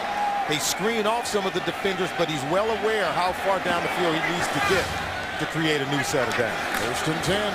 Push. 2-yard gain to the 45-yard line. Kevin, the Raiders have been criticized. People who have coached against them, who have played against them, have been quoted in the national media talking about the Raiders not being able to finish games. And Tom Cable talked about it. He says, hey, perception is reality. And until we come out and finish against a team like the San Diego Chargers, people are going to always say that. And with 8 minutes to go in the ballgame, they have an opportunity to finish strong. 2nd down and 8. Switch the block. Here comes Gray. Nice looking catch. And a flag thrown. That was Murphy with the grab. Markham at the 27. It looks like it's going to be on the Raiders. Yeah, Murphy just took Kaysen and threw him. He took one of the defenders, just pushed him by. The 10-yard penalty from the previous spot. Yep. Replay 2nd down. Now 2nd down and 18 to go. Huge penalty, huge chunk in terms of throwing you off schedule. Murphy's locked up man-to-man coverage against the defensive back at the bottom of the screen. Here we are working right here. Now you tell me if he doesn't take the defensive back, Antoine Kaysen, and just throw him by. There's the push right there. And wow, that's why he was so wide open. Give you a much tighter version. There's the push, clear. Takes the hands and puts it on Kaysen's back and throwing back so he can come to the football and make a catch. Strickland is the nickel. 2nd down and 18. Miller wrestled out of bounds by Kevin Burnett. That's a tight end guarded by a linebacker and a pickup of 7 on the play. One more note about finishing off. We know that a player is down, I see, for the Raiders. Is that wide receiver Louis Murphy? It is. Last year, the Raiders had 4 fourth-quarter comebacks for wins. Trying to do the same against the Chargers today. Timeout. Some interesting numbers. Yeah, you're talking about finishing off games. How about the Oakland Raiders in the second half of this ball game? They picked it up on offense. Defense is playing better. And now they've got themselves an opportunity to try to win a football game against their dreaded rival, Phillip Rivers and the San Diego Chargers. 5 defensive backs on 3rd down and 11.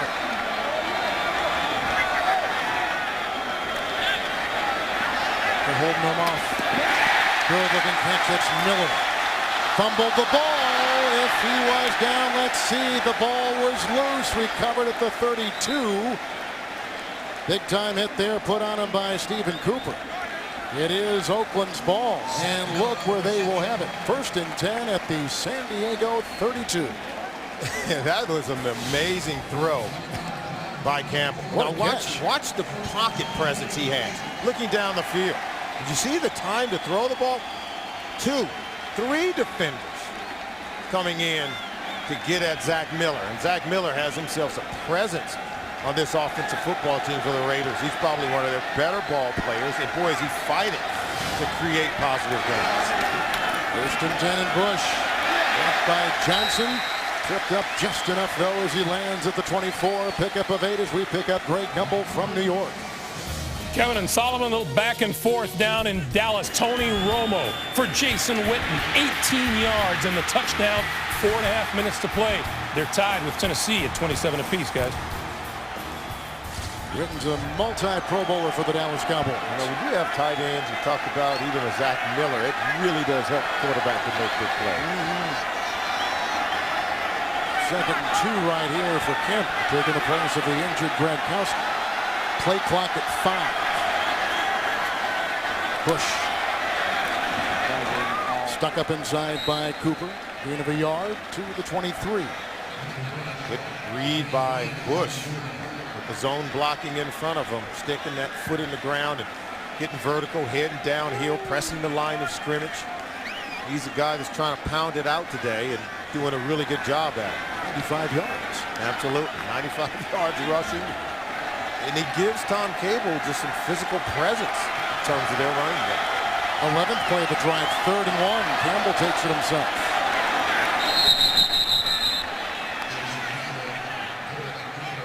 I told you before they made the trade for Campbell back in April. He had 3 different offensive systems last 4 years in Washington. Like another one here in Oakland. He's had a lot on his plate. It's all about movement on the offensive line. Seems to be a stalemate, but could Campbell find a crease enough to get to the 1st down marker? Looks like a decision for Tom Cable. 3rd down. They got to go in and create some movement up front. Now we're going to have a 4th down call. Cable says we're going to go for it on 4th down. You like the call? I do like the call. Bring out the extra tight end, Myers, and this is going to be their final timeout. Burn. Raiders have none left. They're on the move. A crucial 4th and 1 coming up. The NFL on CBS is sponsored by Allstate. Dollar for dollar, nobody protects you like Allstate. And by Verizon, the official wireless service provider of the NFL.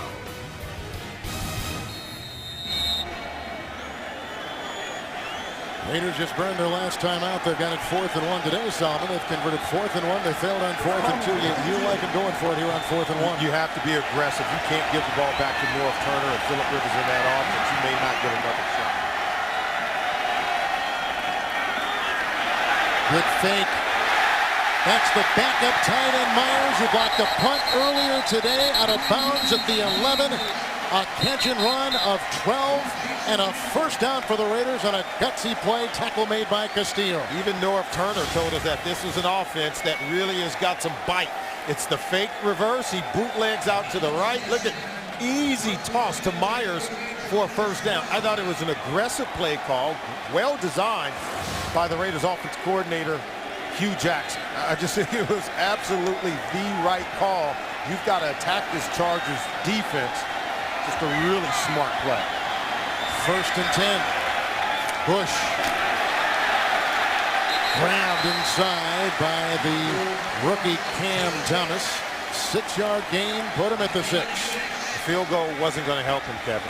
And even if they get the touchdown here, I think you've got to go for the 2-point conversion, because you're going to need all the points you can get if your defense has to get back on the field against Phillip Rivers. Tom Cable was already thinking ahead, and you can see Norv Turner watching the clock. He said, how much time is going to be left when we get the ball back? First things first, though, bit in the end zone. Huh? 2nd down and 4. Yeah, looked like they had some movement. Was that Nuwabo? I think it was on the defensive line, unless he was induced.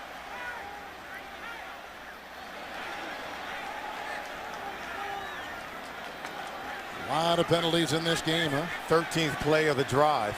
And if you're a defensive guy 300+ pounds, you're a little bit tired. You lose focus, and then you jump off sides. Encroachment. Defense, number 91. The penalty is half the distance to the goal line, which is short of the line to gain. It'll be 2nd down. Okemdi Nuwabo. Long drive, and Norv Turner said we're losing our composure. How about the conditioning? On 13, 14 play drive, the big guys tend to wear down. Second down and 1.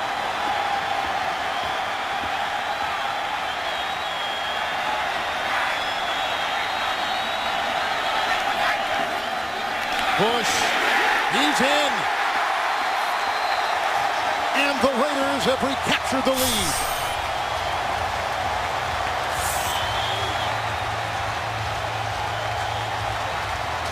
Much to the dismay of Chargers defensive coordinator Ron Rivera. His linemen are weakened and tired on a 14-play drive. And look at Michael Bush powering it right up the middle, where the yards were once hard to come by. You get on a 13 or 14-play drive. Now the heart of that Chargers defense has been weakened by fatigue. Look at the big guys, and they're going for 2. And if I'm the Raiders, I'd have to sense that these guys are worn down a little bit.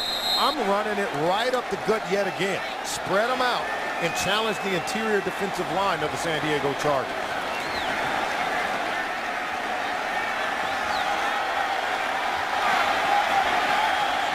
A 2-point try.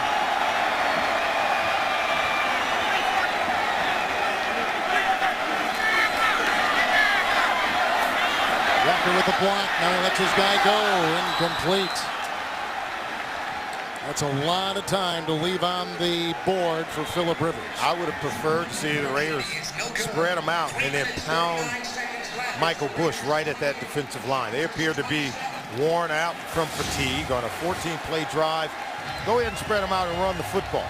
But they elect to roll out to the right, reading only half the field, clearly trying to get the ball to Johnny Lee Higgins. And look at more white jerseys than there are black jerseys in that end zone. 4 lead changes. Campbell takes him downfield. There are a couple of big plays on that drive. The tight ends right at the heart of them. Miller had a catch and run of 11 on 3rd down. Myers had a catch and run of 12.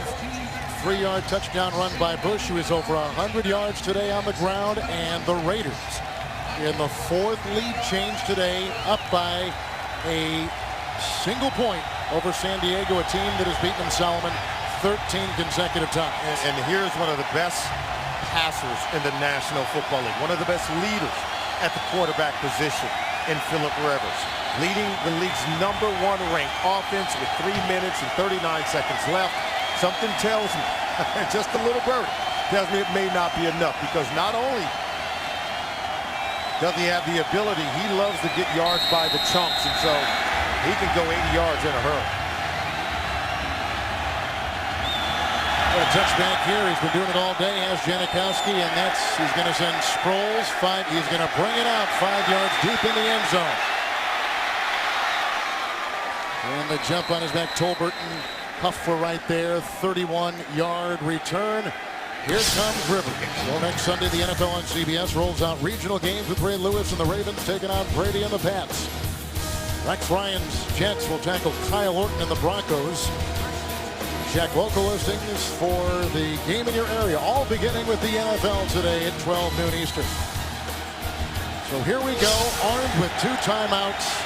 Rivers from his 28, 1st and 10. They were in position like this last year against the Raiders. Matthews, the rookie, in the backfield. Good block by Dombrowski. Chased by Seymour. Rivers hits the first down as he lumbers to the 42-yard line. That's a scamper of 12 yards.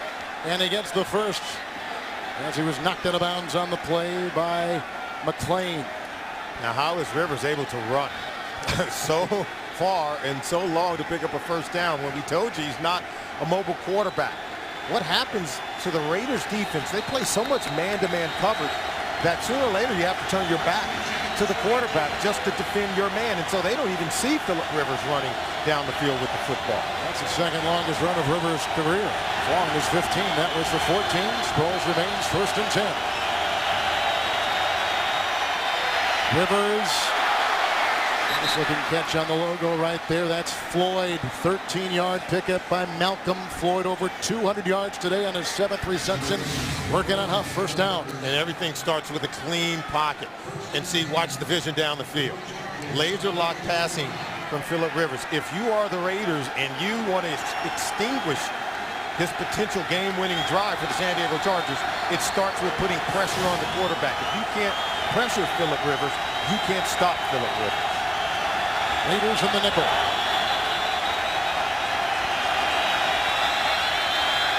First and 10.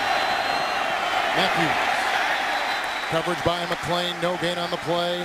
Out of bounds, 45. Let's go to Greg Gumbel in New York. Hey, Kevin, how about the Titans and the Cowboys? The Cowboys assessed a penalty, were backed up on this kickoff. Mark Mariani returns it 73 yards. A face mask at the end of it pushes it into the red zone. And then Chris Johnson, the second touchdown of the day. Tennessee leads at 34-27. 2-minute warning. Mariani's a rookie out of Montana, 7th-round pick, and he returned the kickoff last week, 98 yards for a touchdown for Tennessee. 2nd and 10 here. Thank you, Greg. Floyd. Tackle was made by Mitchell. Gain of 5 to the 45. We've reached the 2-minute warning with Rivers and the Chargers on the move. Well, they're within Kading's range, as you can see right now, but they really want the touchdown.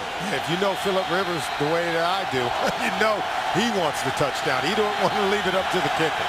Sproles back there, 3rd and 5.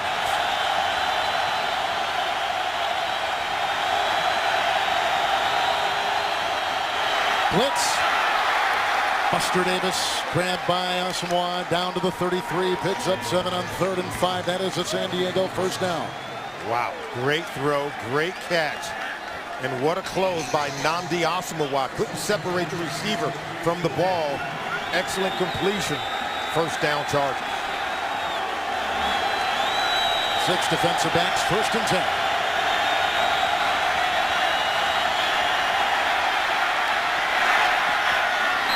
Short, again looking for Buster Davis. He just made his first catch of the day moments ago. It'll be 2nd down and 10. We talked about putting pressure on Philip Rivers. He was forced to elude Richard Seymour and flee out to his left.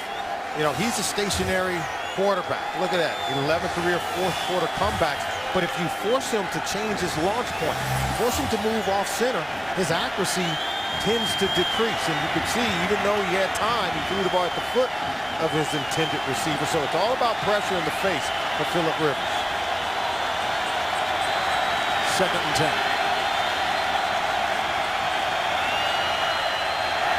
Good block by Sproles. There's a flag. Floyd was covered by Chris Johnson, who they have been aiming for all day long in the Oakland secondary. All right, Rivers gets the ball out Pass quick. interference, defense, number 37. The ball we placed at this spot of the foul, automatic first down.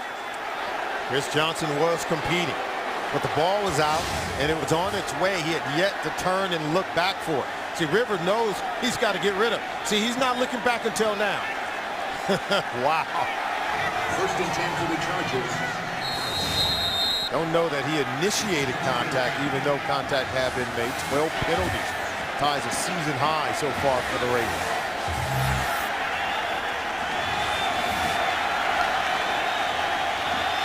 Five defensive backs. They got one too many out there. 1st and 10. Tolbert.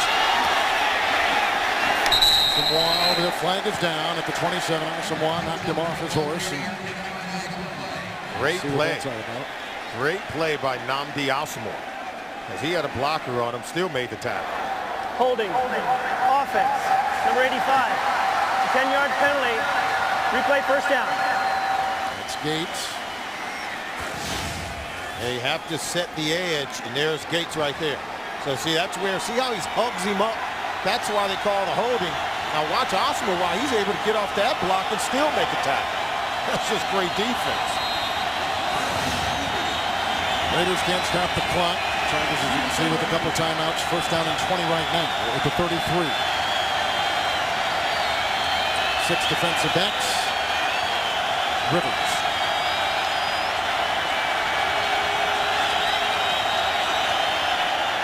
Blitz. For Floyd. Johnson covering on the play. Boy, they were bringing the wood that time. Huff was on the blitz from the Raiders secondary. Huff comes off the corner. Look, unblocked. And now if you're Johnson, make this catch. You make that catch for your defense if you're Chris Johnson. What a hit on Phillip Rivers. But the ability to close out games, it's really predicated on closing out plays. And if Chris Johnson can make that catch, the Oakland Raiders are going to preserve a victory. They're going to preserve that lead and come away a winner. Finish off every play. 2nd down and 20. Blitz again with Huff. Knocked away! That's an incomplete pass. His arm was moving. They pick it up with Tyvon Branch. Although we've heard no whistle, they've not marked him down. There he goes in a foot race with Sproles. That is a touchdown!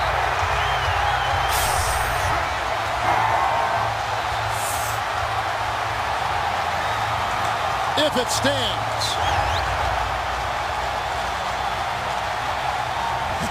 Tom Cable saying, stop celebrating. Let's kick the extra point. Here's pressure coming off the corner. Was the arm going forward? The ball went forward.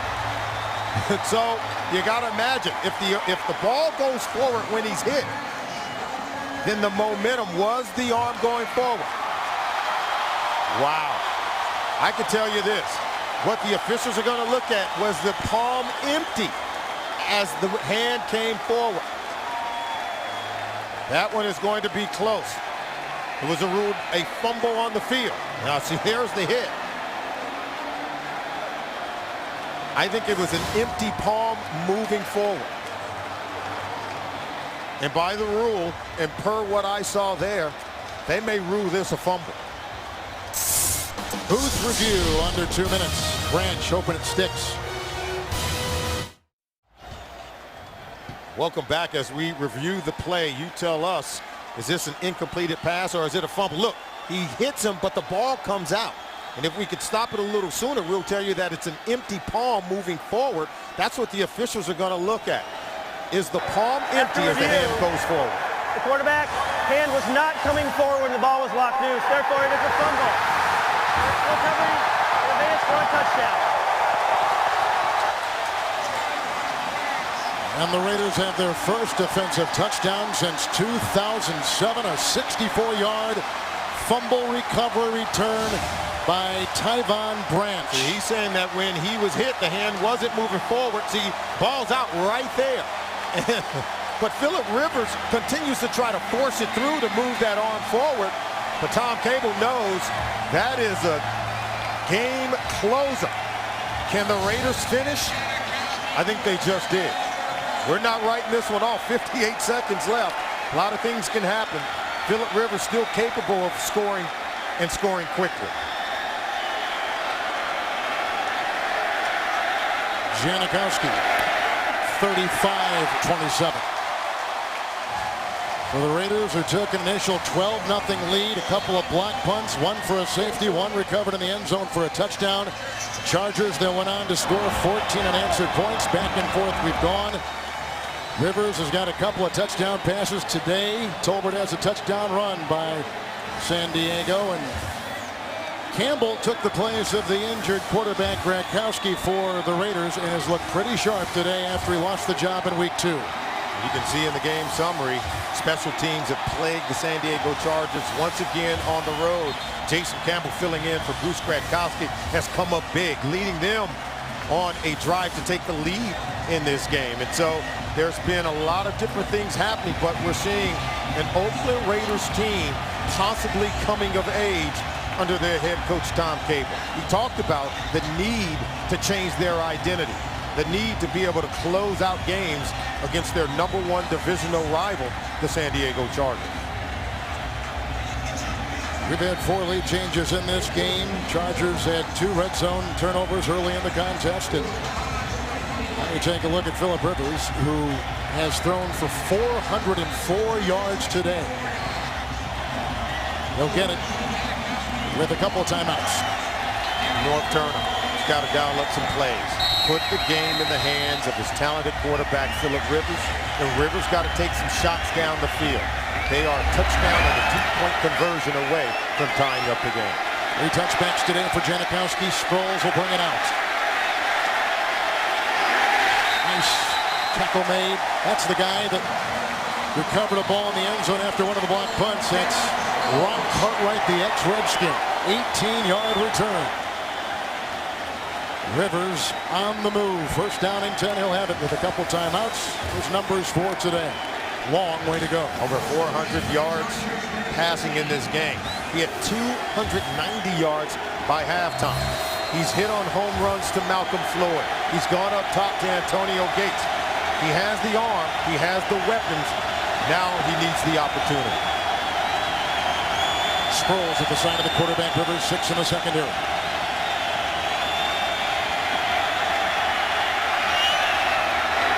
And that is grabbed.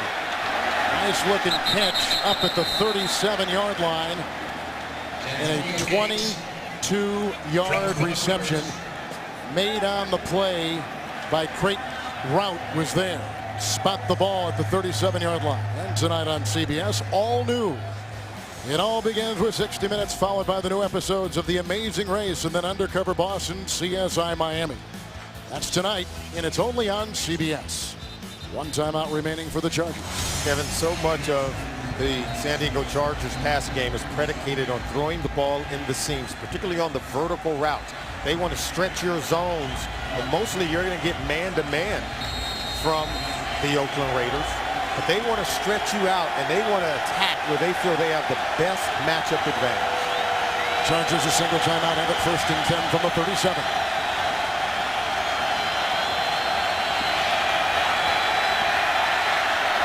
Oh, and he's looking downfield. He's got Buster Davis, who drops the ball in the coverage by Rout at the 22. Just that close. What a throw from Philip Rivers. And Buster Davis has to finish off this play. Look at this throw while under pressure. Rivers is going to put it on the money to his receiver. He's working against Rout. He got to make that catch. Wow. I think Rout might have got a hand up at the last second to tip the ball. Watch that left hand. But the ball is certainly into the body of Buster Davis, who can't finish on the play. And they're prying it out. Wow. It's been 7 seasons, 7 long years since the Raiders have last beaten San Diego. Leading now, 2nd down and 10. Davis drilled by McClain. Pick up a 5 to the 42. I think we said it on the previous possession by the San Diego Chargers that if you can't pressure Philip Rivers, you can't stop Philip Rivers. Well, Michael Huff was able to get the hit that forced the ball out that has allowed the Raiders to take the lead. But see the pocket closing in on Rivers. He couldn't go down the field with the ball, so he had to check it down. The better pass rush the Raiders are able to mount against Norv Turner and his offensive football team, the better chances they have of winning the game. Chargers now on a timeout. You see they got 3rd and 5 ahead of them. Rivers, last year, opening weekend on a Monday night, brought his Chargers from behind to beat these same Raiders. And these Chargers told us that these 13 straight wins, they haven't come easy, that they've been in close ball games like what we have here today. And now Tom Cable is waiting for his defense to just close it out. One more big play, and he has himself a win.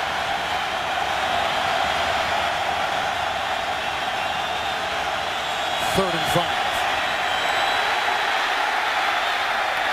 Knocked away. Beautiful play by Mitchell. Mike Mitchell out of Ohio University. Fourth down. It all starts with pressure on Phillip Rivers. Rivers can't get himself. Look at the pressure. See, he's able to step up in the pocket, but he has to pull himself away from defenders. Mitchell's able to close in. That ball didn't have great velocity on it. Mitchell's able to bat it down. Big play on 4th and 5.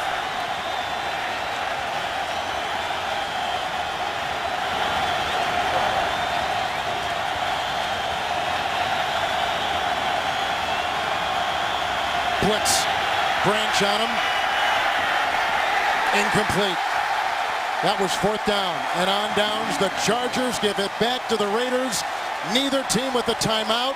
And 7 long years of losses to the Chargers will come to a close. And Tom Cable, who this week said, if we want to be the kind of team we want to be, we have to win this game. And it looks like they're about to do just that. You snap a 13-game losing streak to the team inside your division who's won four consecutive division titles. One of the best quarterbacks in the National Football League had the ball in his hands, and yet the Raiders were able to stop him. Boy, were they able to finish today. They read it enough in the paper and in the national media, and they come up winners. And the Chargers will go to 0-3 on the road. Their nemesis away from San Diego, turnovers and special teams. It came back to get them today.